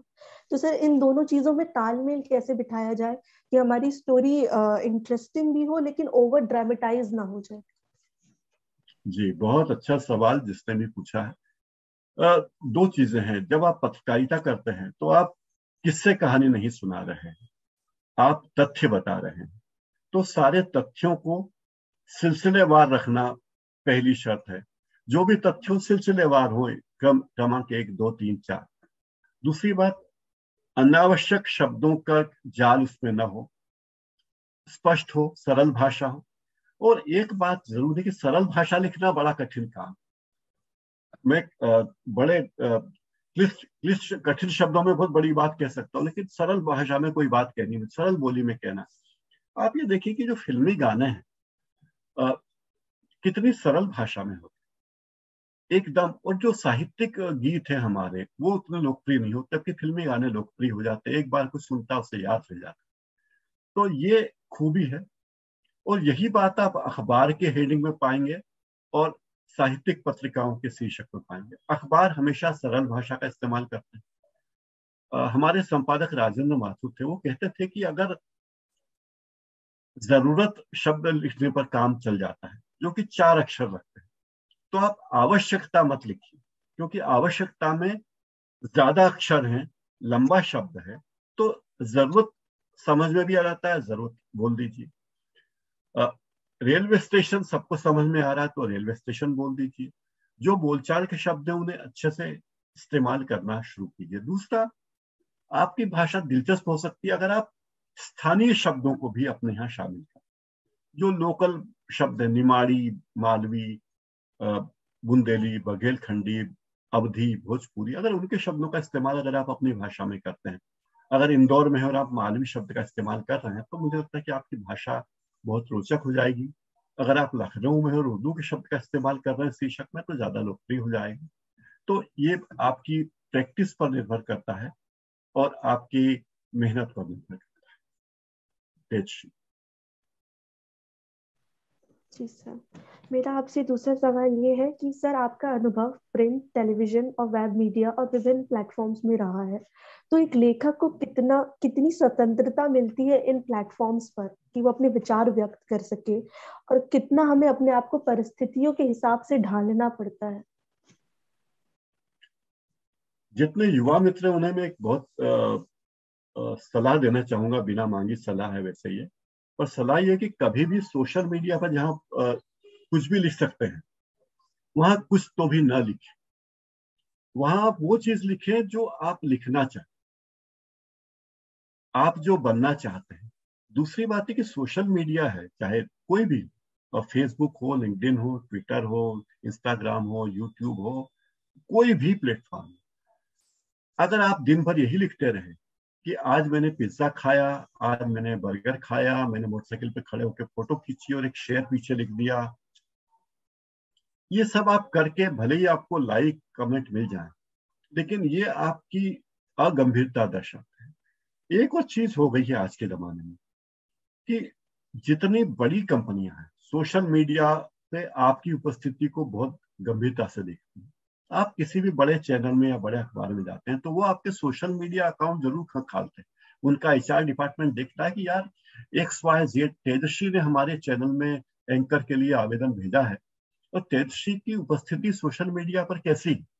सोशल मीडिया पर अगर वे समोसे की फोटो ही रोज शेयर करती रही और तरह तरह के पिज्जा या बर्गर या चाट पकौड़ी की फोटो शेयर करती रही या फैशन शो की फोटो शेयर करती रही, तो क्या वो एंकरिंग के लिए पर्याप्त है? एक एंकर के लिए जरूरी कि वो पढ़ा लिखा हो, खबरों से उसका तारतम्य हो। तो मेरा अनुरोध है कि अगर आप स्मार्ट हैं तो इन सारे संसाधनों का उपयोग, जितने भी सोशल मीडिया के प्लेटफॉर्म फ्री में मिले हुए हैं, आप उसका उपयोग अपने फायदे के लिए। अपना फायदा ये कि अगर आपने अपनी क्लास में कोई बहुत अच्छी चीज की है या पत्रकारिता में कोई बहुत अच्छी चीज की, तो आपसे शेयर की। मेरे एक दोस्त की बेटी है, वो यूट्यूब पर वीडियो बनाती है, तो उन्होंने कारपोरेट में उनकी दिलचस्पी बहुत है, तो उन्होंने कारपोरेट पे वीडियो बनाना शुरू की। उनके 5 वीडियो लिंक्डइन पर आए, केवल 5 वीडियो, 20-20 मिनट के इंटरव्यू थे जो कुछ लोगों से, और उसे एक मल्टीनेशनल कंपनी का ऑफर आया कि हमने तुम्हारे वीडियो देखे, हम चाहते हैं कि तुम हमारी कंपनी में HR विभाग में ज्वाइन करो। और उसने वो कंपनी ज्वाइन कर ली। 1 साल के बाद आज वो गूगल कंपनी में कार्यरत। तो मुझे लगता है कि आप जिसे बहुत मजाक में ले रहे हैं, ये सोशल मीडिया या फेसबुक, लिंक्डइन, ये जो है ये यूनिवर्सिटी की या आपके कॉलेज का नोटिस बोर्ड है। यहाँ अगर आपने एक छोटी सी चीज लिख दी तो वो आपकी बुद्धि का एहसास, आपका वैल्यूएशन कराने में के लिए काफी। तो सोशल मीडिया का उपयोग आप कैसे करते हैं, किस तरह करते हैं, यह बहुत जरूरी है। और प्रधानमंत्री नरेंद्र मोदी जब सोशल मीडिया पर एक्टिव हुए तो राहुल गांधी उनके पहले से थे, शशि थरूर उनके भी पहले से थे। वो शशि थरूर के फॉलोअर्स की संख्या देश में सबसे ज्यादा, लेकिन नरेंद्र मोदी ने या उनकी टीम ने या उनके दोस्तों ने, शुभ चिंतकों ने इस बात को समझा कि सोशल मीडिया कितना प्रभावशाली प्लेटफॉर्म हो सकता है, और नरेंद्र मोदी के प्रधानमंत्री बनने में सोशल मीडिया के प्लेटफॉर्म की बहुत बड़ी अहमियत रही। तो मुझे लगता है कि आपको हर प्लेटफॉर्म का उपयोग बहुत सोच समझकर करना चाहिए। नंबर एक। मैं भटक रहा हूं तेजस्वी, शायद आप सवाल एक बार फिर से दोहरा देंगे? सर, इन प्लेटफॉर्म्स पे कितनी फ्रीडम हमें मिलती है, डिफरेंट प्लेटफॉर्म से कितनी डिफरेंट फ्रीडम मिलती है, और अपनी सिचुएशन के हिसाब से इंसान को कितना ढलना पड़ता है एक लेखक। जितने प्लेटफॉर्म है सोशल मीडिया के, उन सब में भारी प्रतिस्पर्धा है। अगर आप फेसबुक पे ट्विटर का कोई लिंक डालते हैं तो फेसबुक उसको प्रमोट नहीं करता। आप ट्विटर पर फेसबुक का लिंक डालते हैं तो वो उसको प्रमोट नहीं करता। तो यहाँ आपकी स्वतंत्रता बहुत ही सीमित है। फेसबुक पर आप जो पोस्ट लिखते हैं उस पोस्ट को नापने के 160 से ज्यादा पैमाने।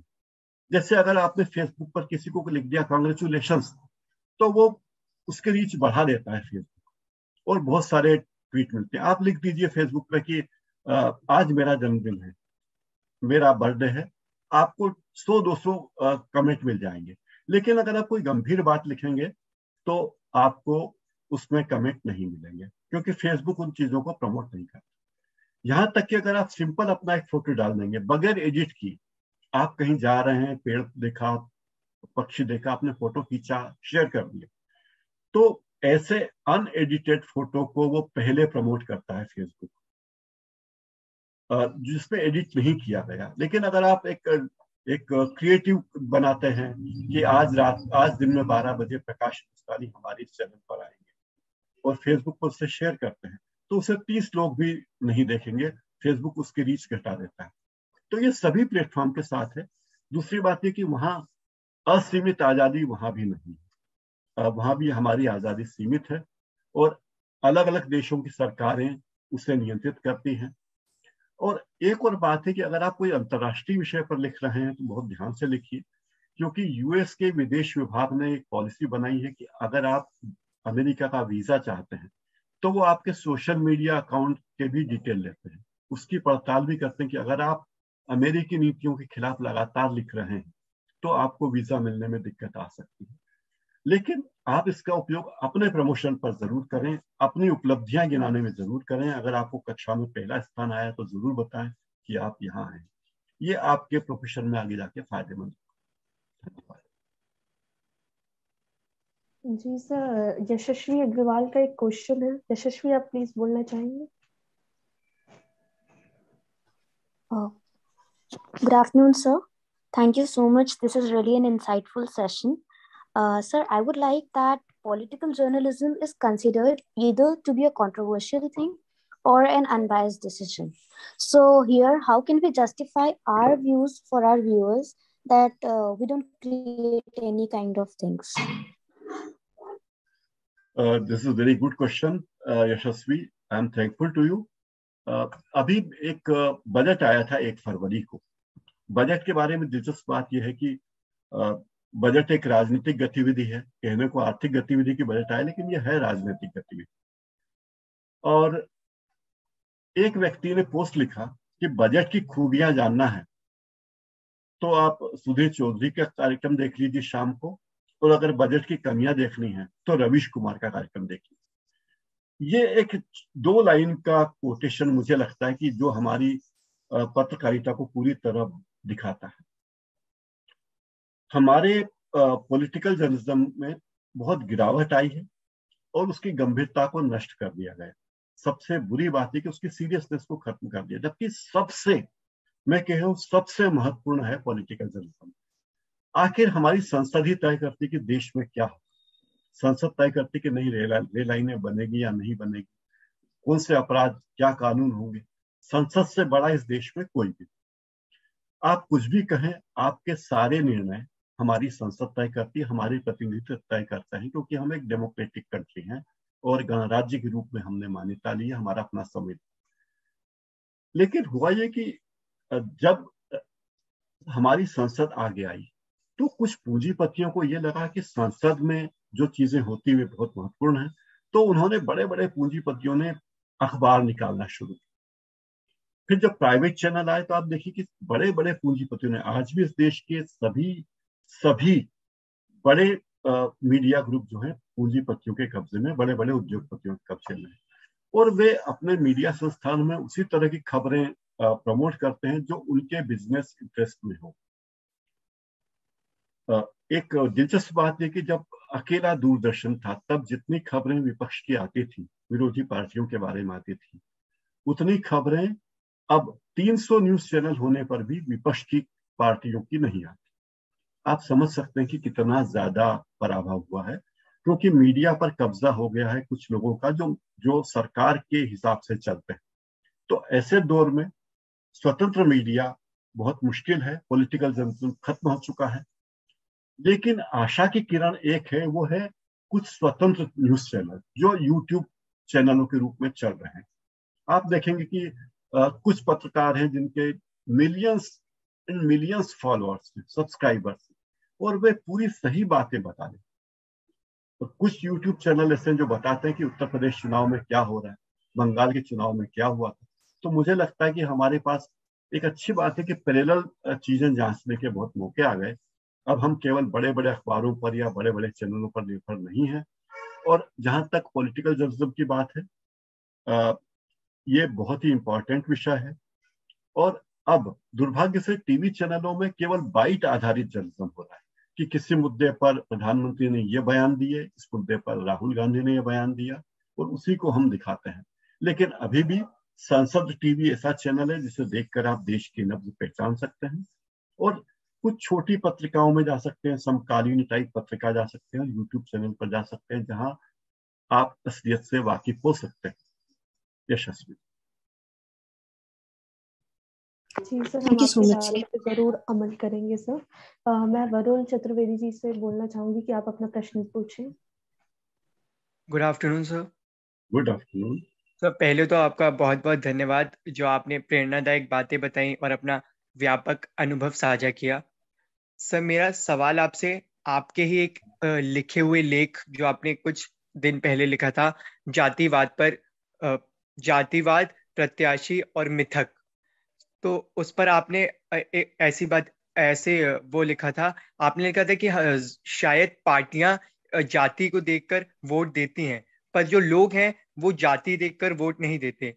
सो सर, इसी कॉन्टेक्स्ट पर मैं आपसे, अभी चुनावी मौसम चल रहा है, तो मेरा आपसे ये सवाल है कि कैसे एक पत्रकार चुनाव और धर्म से हटकर, जब पार्टियां ही चुनाव और धर्म को अपना पिलर मानकर वो इलेक्शंस लड़ती हैं, तो कैसे एक पत्रकार चुनाव और धर्म को बीच में ना लाकर सिर्फ उसे एक गरीब की नजरों से देखकर या एक प्रत्याशी की नजर से देखकर बातें करे या उसके मुद्दे उठाए। हम जातिवाद को कैसे अलग कर सकते हैं एक पत्रकार की नजरों से? वरुण जी, बढ़िया सवाल आपने पूछा है। सबसे पहली बात है कि आप जातिगत समीकरण छोड़ दीजिए चुनाव की रिपोर्टिंग करते हैं। आमतौर पर लोग यही करते हैं कि इस इलाके में इतने जाट हैं तो यहाँ से जाट। इसकी शुरुआत देखिए, जब भारत आजाद हुआ, भारत के पहले से ही हमारा समाज अलग अलग धर्मों में, अलग अलग जातियों में बटा हुआ था। और जाति में होना कोई बुरी बात में इसलिए नहीं बनता कि एक कम्युनिटी है जिसमें हम अपने आप को आइडेंटिफाई करते हैं, हमारे जैसे लोग। जैसे आप ब्राह्मण हैं तो आप समझते हैं कि ब्राह्मण एक ऐसा वर्ग है जो उसकी जीवन शैली इस तरह की है, जो नौकरी पर निर्भर है, धार्मिक कार्यों पर निर्भर है। आप व्यापारी हैं तो आप एक खास गतिविधि पर निर्भर हैं, वैश्य समुदाय के हैं। यहां तक तो ठीक। मूल बात यह होती है कि मैं इसमें कंफर्टेबल रहता हूं कि अगर मैं मेरा नाम प्रकाश हिंदुस्तानी है, लेकिन अगर मोहम्मद आमिर पाशा मेरे दोस्त बन जाए तो मुझे लगता है यार इनकी तो विचारधारा अलग होगी, ये तो अलग तरीके से सोचते होंगे, और पाशा साहब जो सोचते हैं मैं उससे इख्तियार नहीं करता। और दुर्भाग्य से जब हमारा देश आजाद हुआ, अंग्रेजों ने तो हमेशा इस बात को बढ़ावा दिया। जब देश आजाद हुआ तो अबुल कलाम आजाद हमारे शिक्षा मंत्री हुए हैं, उनसे कहा एक कांग्रेस के नेता थे कि आप उत्तर प्रदेश की फला सीट से चुनाव लड़ लीजिए लोकसभा का। तो उन्होंने कहा कि मैं तो वहां का हूं नहीं, मैं क्यों लड़ूं यहाँ से चुनाव। तो उन्हें जवाब दिया गया पार्टी की तरफ से कि वहां मुस्लिम वोटरों की संख्या बहुत ज्यादा। तो मौलाना अबुल कलाम आजाद ने कहा कि श्रीमान जी अपनी बात को सुधार लीजिए, मैं भारत का नेता हूं, मुस्लिमों का नेता नहीं। लेकिन दुर्भाग्य की बात यह कि हमारे देश में अब ये परंपरा चलने के लिए क्या उसी आधार पर पार्टियां टिकट देती हैं, मतदाता वहां होना है, क्योंकि अगर मेरे सामने विकल्प ही नहीं, जो आरक्षित सीटें हैं SC ST के लिए, वहां तो आप कुछ नहीं कर सकते। लेकिन बाकी बची सीटों पर भी जो टिकट दिए जाते हैं वो जाति देख कर कि इस इलाके में जाट जाति के लोग ज्यादा हैं, तो चलो किसी जाट को टिकट दे दें। ये सोच जो पार्टियों की कि पार्टियों का एकमात्र लक्ष्य सरकार में आना है, किसी भी तरह चुनाव जीत। और मैंने लेख में यही बताया कि ये बात गलत है, और इसलिए गलत है कि मैं जब वोट देने जाता हूं तो मैं जाति देखकर वोट नहीं देता। जैसे इंदौर में सुमित्रा महाजन 8 बार लोकसभा का चुनाव जीती है, और ये कहा जाता था कि महाराष्ट्रीय समुदाय के लोग बहुत हैं इंदौर में, तो मराठी भाषी लोग उन्हें वोट दे देते हैं। लेकिन पिछले चुनाव में 2019 के चुनाव में शंकर लालवानी जीते, वो सिंधी समाज के हैं, और वो 4.5 लाख वोटों से जीते, जो सुमित्रा महाजन की संख्या से भी बड़ी जीत थी। तो ये भ्रम है पार्टियों का, ये दुर्भाग्यपूर्ण है। मुझे लगता है इसे डिस्करेज कर सकते हैं वोटर इस बात पे कि वो अपने सही उम्मीदवार को वोट दें, बजाय जाति के आधार पर वोट दें। Chaturvedi ji. Thank you sir. स्वागत। जी सर, मेरा आपसे अगला सवाल सर। जी सर, आपसे मेरा अगला सवाल है सर, जैसा कि आपके YouTube चैनल पर 500 से ज्यादा वीडियोस हैं, कई इंटरव्यूज हैं और कई प्रकार के विषय पर आपने बात की है। आपसे सवाल ये है कि आप किस प्रकार से अपने विषय का चयन करते हैं और ऑब्जर्वेशन प्रोसेस इसमें कितनी इम्पोर्टेंस रखती है किसी विषय को चुनने में। और साथ साथ ये भी पूछना चाहूंगी कि आपने शो का नाम हार्दिक दुर्भावना सहित ही क्यों रखा? हार्दिक दुर्भावना सहित एक मजाकिया कार्यक्रम था, एक कॉलम था मेरा जो मैं नवभारत टाइम्स में था और मैं उसे एडिट करता था। मुझे लगा कि ये एक ऐसा नाम है जो बड़ा आकर्षक है, लोग मुस्कुरा देंगे कि हार्दिक दुर्भावना सहित। ये प्रेरित था खुशवंत सिंह के कॉलम से, जो खुशवंत सिंह एक कॉलम लिखते थे इलस्ट्रेटेड वीकली में, उसका नाम था with malice towards once and all. तो एक और सभी लोगों के प्रति हार्दिक दुर्भावना उनका ये था, तो उससे प्रेरित होकर मैंने नाम रखा था। लेकिन जैसा कि मैंने आपसे कहा कि शुरू में मैं जिस चैनल में काम करता था वहां के वीडियो मैंने उस पर डाल दिए थे चैनल को प्रमोट करने के लिए। बाद में हुआ ये कि मुझे लगा कि राजनीति में इतनी गंभीरता आ गई, इसकी जरूरत नहीं है, कुछ हल्के फुल्के ढंग से होने चाहिए, इसलिए हार्दिक दुर्भावना सहित मैंने रखा। और अभी आजकल मैं एक टॉक शो करता हूँ, उसमें मैं चुनता हूँ लोगों को, अलग अलग क्षेत्र के लोग हों, उन्होंने जीवन में कोई उपलब्धि हासिल की हो, जिनके बारे में जानने में लोगों की रुचि हो। तो मेरे साथ एक बात यह रही कि मैंने अपने सब्सक्राइबर बढ़ाने के लिए, क्योंकि YouTube पर एक अगर आपका चैनल है तो वहां आप निष्पक्ष नहीं रह सकते। आप या तो किसी को गाली दीजिए या किसी की जय जयकार कीजिए, चाहे सरकार को गाली दें चाहे सरकार की जय जयकार करें, आपके बहुत सब्सक्राइबर बन जाएंगे। लेकिन अगर आप तटस्थ हैं तो लोग आपको फॉलो नहीं करेंगे कि ये तो खरी बात कहते हैं या हमारे गुट के व्यक्ति नहीं। तो इस तरह मेरा चल रहा है। और विनीत कुमार एक बड़े समीक्षक हैं, वो मेरे इस कार्यक्रम में आए तो उन्होंने मुझसे कहा कि मैं आपके कार्यक्रम में आकर खुश इसलिए हूँ कि आप किसी एक खास सांचे में आप नहीं काम करते, स्वतंत्र हैं। तो मुझे ये बात अच्छी लगी और इस तरह मेरे कार्यक्रम चल रहे हैं। थैंक यू सो मच इस सवाल के लिए, धन्यवाद। जी सर, मैं विदिशा से कहना चाहूंगी कि वो आकर अपना क्वेश्चन पूछे, उन्होंने अभी यहाँ मैसेज डाला है। सर हमारा आपसे कि आज के युग में हर कोई पत्रकार अपने हिसाब से सूचनाओं का आदान प्रदान कर रहा है सोशल मीडिया पर, और ऐसे में असल मुद्दे कहीं ना कहीं खो जाते हैं और जो खबरें हैं वो मनोरंजन का साधन ज्यादा बनती जा रही है। तो इस पर आपकी क्या राय है? बिल्कुल सही, सहमत हूं मैं आपसे, क्योंकि अब जो न्यूज एंकर है वो एंटरटेनर की तरह पेश आने लगे। ऐसा लगता है कि वो एंटरटेनर आ गए हैं, ये तो ये नहीं होना चाहिए। और सोशल मीडिया पर हर व्यक्ति अपने आप को एक्टिव रह के दिखाना चाहता है कि मैं कितना एक्टिव हूँ और मैं अपने उद्देश्य में कितना कामयाब हूँ, ये दिखाना चाहता है। ये उसकी अपनी इच्छा है। लेकिन मैं इस बात से सहमत हूँ कि अब खबरें जो है मनोरंजन का साधन होती जा रही हैं बजाय सूचना के, जानकारी के और ज्ञान के। धन्यवाद। धन्यवाद सर। उज्जवल, आप भी कुछ पूछना चाहती हैं? यस सर, नमस्कार सर। सर मेरा सवाल ये है कि एज अ फ्रेशर या फिर एज अ स्टूडेंट जर्नलिस्ट हमें किस तरीके की स्टोरी आइडिया से शुरुआत करनी चाहिए अपने करियर की? मुझे लगता है कि सबसे आसान तरीका है आप अपने विद्यार्थी जीवन की या अपने छात्र जीवन की शैक्षणिक संस्थान के बारे में सोचें, लिखें और प्रैक्टिस करें इस बारे में। तो आपको बहुत सी चीजें सीखने को मिल सकती हैं। Ujjwal, thank you. Thank you sir. Sir, मैं आपके एंकरिंग के अनुभव से ये जानना चाहूंगी कि एक एंकर के लिए कितना जरूरी होता है अपने सही शब्दों में अपनी स्टोरी को पिरोना और दर्शक तक अद्भुत तरीके से पहुंचाना। प्रेजेंटेशन कितनी इम्पोर्टेंट होती है? हर एक व्यक्ति के रूप में एंकर के भी अपने विचार हो सकते हैं, सत्ता के पक्ष में हो सकता है, विपक्ष में हो सकता है, लेकिन उसे अपनी भावनाएं वहां व्यक्त नहीं करनी चाहिए। अगर मैं किसी चैनल पर एंकरिंग कर रहा हूँ और मैं मानता हूँ कि प्रधानमंत्री नरेंद्र मोदी बहुत ही महान व्यक्ति हैं, अद्वितीय व्यक्ति हैं, विष्णु का अवतार है, ये मैं मानता हूँ, लेकिन मुझे ये बातें अपने एंकरिंग करते वक्त नहीं कहनी चाहिए।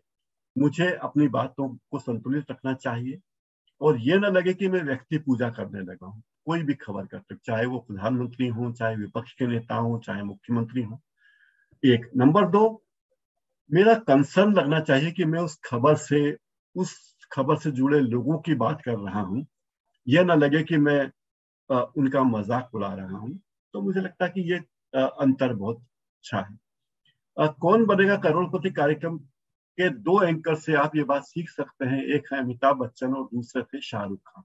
दोनों ही सुपरस्टार हैं, लेकिन शाहरुख खान जब एंकरिंग करते थे तो वे आने वाले अतिथियों को कई बार ये लगता था कि वो उनका अपमान कर रहे हैं या मजाक कर रहे हैं, लेकिन अमिताभ बच्चन ऐसा नहीं करते। तो मुझे लगता है कि अमिताभ बच्चन इस देश के महान एंकर हैं जो अपने यहाँ आने वाले लोगों को ये भाव उनमें पैदा करते हैं कि वे बहुत महत्वपूर्ण है। तो एंकरिंग, अगर आप खबरों की एंकरिंग कर रहे हैं, अपने संवाददाता से बातचीत कर रहे हैं, तो आजकल एक चैनल आजकल जी और सी लगा चैनलों में नहीं लगता है। हमारे एक दोस्त थे रोहित सरदाना, वो पहले सहारा टीवी में थे। जब वो जी न्यूज में गए नया असाइनमेंट लेकर, तो एक दिन उन्हें जी न्यूज के मालिक सुभाष चंद्रा से बातचीत करनी थी। तो उन्हें कहा गया कि आपको सवाल पूछना है और यह कहना है कि mister Chandra, what do you want to say. Sir नहीं कहना है, जी नहीं कहना। ये ट्रेंड है। तो एंकर को ये लगना चाहिए कि जो ट्रेंड है उस ट्रेंड में वो चल रहा है और उसकी निजी भावनाएं चाहे जो हो वो वहां व्यक्त नहीं होनी चाहिए किसी के प्रति प्रेम में या विद्वेष में। बहुत बहुत धन्यवाद सर। अंत में बस आपसे एक मैसेज की गुजारिश है उन सभी बच्चों के लिए जो हिंदी में अपने विचारों को व्यक्त करने से घबराते हैं, हिचकिचाते हैं। देखिए, भाषा केवल माध्यम है, मूल बात है तथ्य। और हिंदी पत्रकारिता जिस तेजी से बढ़ी है पिछले 4-5 दशकों में, वो उल्लेखनीय है। आज से 50 साल पहले देश में बिकने वाले टॉप 10 न्यूज़पेपर्स में हिंदी का एक भी अखबार नहीं था। उसमें अंग्रेजी के 6 न्यूज़पेपर थे, मराठी थे, गुजराती थे, तमिल थे, लेकिन हिंदी का एक भी अखबार नहीं था। आज टॉप 10 सेलिंग न्यूज़पेपर में हिंदी के 6 न्यूज़पेपर हैं और 4 बाकी सभी भाषाओं के। नंबर 1। नंबर 2, एक टुडे ग्रुप है जिसके कई 18 चैनल है, न्यूज चैनल, जिसमें आज तक भी शामिल है और न्यूज टुडे भी शामिल है। तो आज तक को देखने वाले 5 करोड़ से ज्यादा लोग हैं उनकी टीआरपी के अनुसार, और उनके न्यूज टुडे चैनल को देखने वाले, जो अंग्रेजी का चैनल है, उसे देखने वाले 2000 लोग। तो आप कल्पना कीजिए कि कहाँ 2000 व्यूअर और कहाँ 5 करोड़ लोग। तो हिंदी का वर्ग इतना तेजी से बढ़ा है।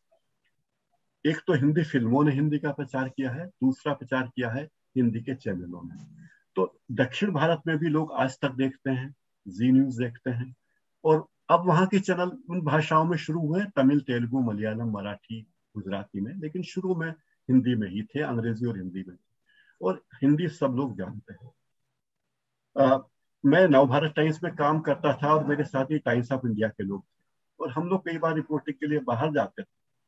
तो मैंने कोशिश की कि मैं अपनी कमजोर अंग्रेजी के बजाय अच्छी हिंदी में सवाल करूं, और मैं अपनी हिंदी में सवाल करता था। और आश्चर्य होगा कि मैंने जेआरडी टाटा से भी हिंदी में सवाल किए और हिंदी में बातचीत की, और एसपी गोदरेज से भी हिंदी में सवाल किए, हिंदी में बात की है, राहुल बजाज से भी हिंदी में बात की और हिंदी में उन्होंने सवाल। मैंने पाया ये सभी लोग बहुत अच्छी हिंदी जानते हैं, लेकिन ये लोगों का भ्रम है कि बिजनेस जर्नलिज्म केवल अंग्रेजी में होता है, तो ये भ्रम है। दूसरी बात यह कि जो लोग मराठी भाषी, जैसे अब्दुल रहमान अंतुले का मैंने इंटरव्यू किया, शोभा डे का इंटरव्यू किया, तो उन लोगों से मैंने हिंदी में बातचीत की, वो लोग अच्छी हिंदी जानते हैं। इस देश के 90-95% लोग अच्छी या काम चलाओ हिंदी जानते हैं। लेकिन अगर आप हिंदी के पत्रकार हैं और आप अंग्रेजी अच्छी जानते हैं, तो ये आपके लिए एडेड एडवांटेज है। आप हमेशा कोशिश कीजिए कि आपकी अंग्रेजी भी अच्छी रहे। इसके अलावा आप कोशिश कीजिए कि क्षेत्रीय भाषाएं भी आप जानें, या कोई ना कोई विदेशी भाषा भी जानें। ये आपके लिए एडेड एडवांटेज होगा। हिंदी में पत्रकारिता करना या हिंदी में बोलना, हिंदी में सवाल जवाब करना कोई शर्म की बात नहीं है। लेकिन अगर आपके पास और भाषाएं भी है, तो ये आपके लिए एक एडेड एडवांटेज है। इसका फायदा उठाने से जरूर जब फायदा उठाने की कोशिश करनी चाहिए। और अब तो इतनी सुविधाएं हो गई भाषा सीखने के लिए, आपको क्लास में भी नहीं जाना है, आपके मोबाइल पर ही इतना ऐप आ गए हैं, इतने प्रोग्राम आ गए हैं कि आप घर बैठे, अकेले बैठे बैठे भी अपने कमरे में बैठकर आप अंग्रेजी सीख सकते हैं, स्पेनिश सीख सकते हैं, कोई भी भाषा सीख सकते हैं। धन्यवाद। आपसे इतनी अच्छी अच्छी बातों से सर वक्त का पता ही नहीं चलता। लेकिन सर अब मैं निवेदन करना चाहूंगी उज्जवल राय से, बीएजेएमसी सेकेंड ईयर से, कि वो आए और अपना वोट ऑफ थैंक्स प्रेजेंट करें। नमस्कार सर। सर सबसे पहले तो आपका बहुत बहुत धन्यवाद करना चाहूंगी झारखंड लेक सिटी यूनिवर्सिटी की तरफ से कि आज आप आए और इस कार्यक्रम को इतना रुचिदायक बनाया। आपको बहुत बहुत शुक्रिया कि आपने अपने अनुभवों को हमारे साथ बांटा, जिससे कि हमें बहुत कुछ जानने को मिला। और मैं धन्यवाद करना चाहूंगी professor Diwakar Shukla sir, school head doctor Jayant Panda sir, जिन्होंने मुझे प्लेटफॉर्म दिया और ये सब कहने का मौका दिया, और बाकी सभी फैकल्टी, स्टाफ मेंबर्स और बाकी सभी विद्यार्थियों को भी शुक्रिया कि वो आज उपस्थित हुए और उन्होंने इस कार्यक्रम को पूर्ण करने में मदद की। अंत में बस मैं इतना ही कहना चाहूंगी कि आप सब सुरक्षित रहें और आप सभी का आने वाला कल आज से बेहतर हो। धन्यवाद। मैं निवेदन करूंगा अमित जी से कि हमारे journalism school of journalism and communication की तरफ से डॉक्टर प्रकाश हिंदुस्तानी जी को हम धन्यवाद प्रस्ताव दें। तो मैं निवेदन करूंगा आमिर सर।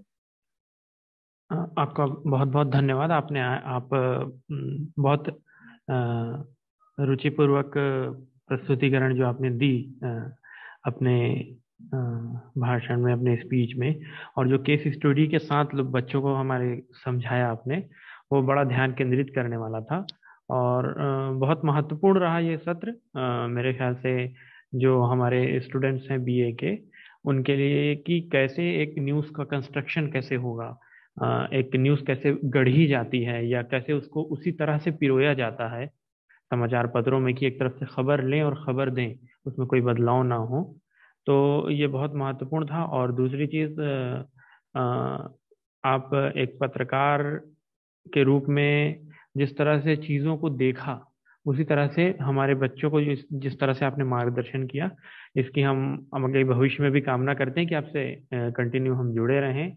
और डिजिटल के दौर में जो ये बहुत महत्वपूर्ण हो जाता है कि जब तकनीकी इतनी बदल रही हो, तो कैसे एक पत्रकार या एक हमारे स्टूडेंट्स जो हैं वो आगे और नई तकनीकों के साथ कैसे अपने आप को खुद को बदलें और खुद को अपडेट रखें, उन तमाम एथिक्स और रूल्स को अपने ऊपर फॉलो करते हुए, अपने ऊपर लाते हुए ये बहुत महत्वपूर्ण होता है। और आपके मार्गदर्शन में हमारे स्टूडेंट्स जो हैं, हमारे जो विद्यार्थी हैं, वो मार्गदर्शन आपका मिलता रहे, बस हम एक ऐसी कामना करते हैं। आप आए हमारे इस प्रोग्राम पे, धन्यवाद। और आशा करते हैं कि कोविड के इस दौर के खत्म होने तक के या कुछ पाबंदियां खत्म होने के बाद आप हमारे विश्वविद्यालय भी आएं और आपस में रूबरू हुए हैं और हमको भी कुछ चीजें सीखने को मिले। धन्यवाद सर। धन्यवाद प्रकाश सर, बहुत बहुत धन्यवाद आपका। इतने लंबा समय आपने दिया और इतने बारीकी से बच्चों को सारी चीज समझाया कि आपने जीवन भर का जो अनुभूति है बच्चों को 1 घंटा 2 घंटा, क्योंकि आपको जब सुनता हूं तो लगता है कि सुनते रहूं आपको, और कहने का जो तरीका है, आपका समझाने का तरीका है। हम चाहते हैं आप हमें एक प्रॉमिस कीजिए कि आप हमारे कैंपस में आएंगे और बच्चों के साथ आप इंटरेक्शन करेंगे जब भी आप भोपाल आते हैं। सर आपका माइक म्यूट है। प्रकाश जी, आपका माइक म्यूट है। जी जरूर, मैं आऊंगा, जब भी भोपाल आऊंगा आपको जरूर फोन करूंगा पांडा साहब, और आपसे मिलूंगा भी। बच्चों से मिलकर मुझे खुशी होगी और आप सभी बच्चों के लिए शुभकामनाएं। आप खूब मेहनत करें, तात्कालिक फल की ओर न जाए कि आज मैंने मेहनत की तो मुझे नतीजा आज ये मिला है। ये एक लंबी प्रक्रिया है, क्योंकि Rome was not build in a day. तो आप ये मानिए कि लंबी प्रक्रिया है, उसमें आगे बढ़ना है, लेकिन एक एक कदम चल के भी आप मंजिल तक पहुंच सकते हैं। बहुत बहुत धन्यवाद। धन्यवाद। तो इस आशा के साथ हम यहाँ पे उसी सेशन को हम विराम देते हैं कि प्रकाश हिंदुस्तानी जी के जैसे वरिष्ठ पत्रकार जो सबके लिए प्रेरणादायक है, हर एक स्टूडेंट जो उनको आज सुन रहा है, तो मैं समझ रहा हूँ कि उनका हर एक बात उनकी जो पत्रकारिता की जिंदगी में एक कहीं ना कहीं एक माइलस्टोन के हिसाब से वो काम आएगा। तो उसी आशा के साथ हम इस सेशन को यहाँ पे विराम देते हैं। तो सभी विद्यार्थी को और हमारे जितने भी फैकल्टी हैं, मैं यूनिवर्सिटी मैनेजमेंट की तरफ से उनको धन्यवाद देता हूं।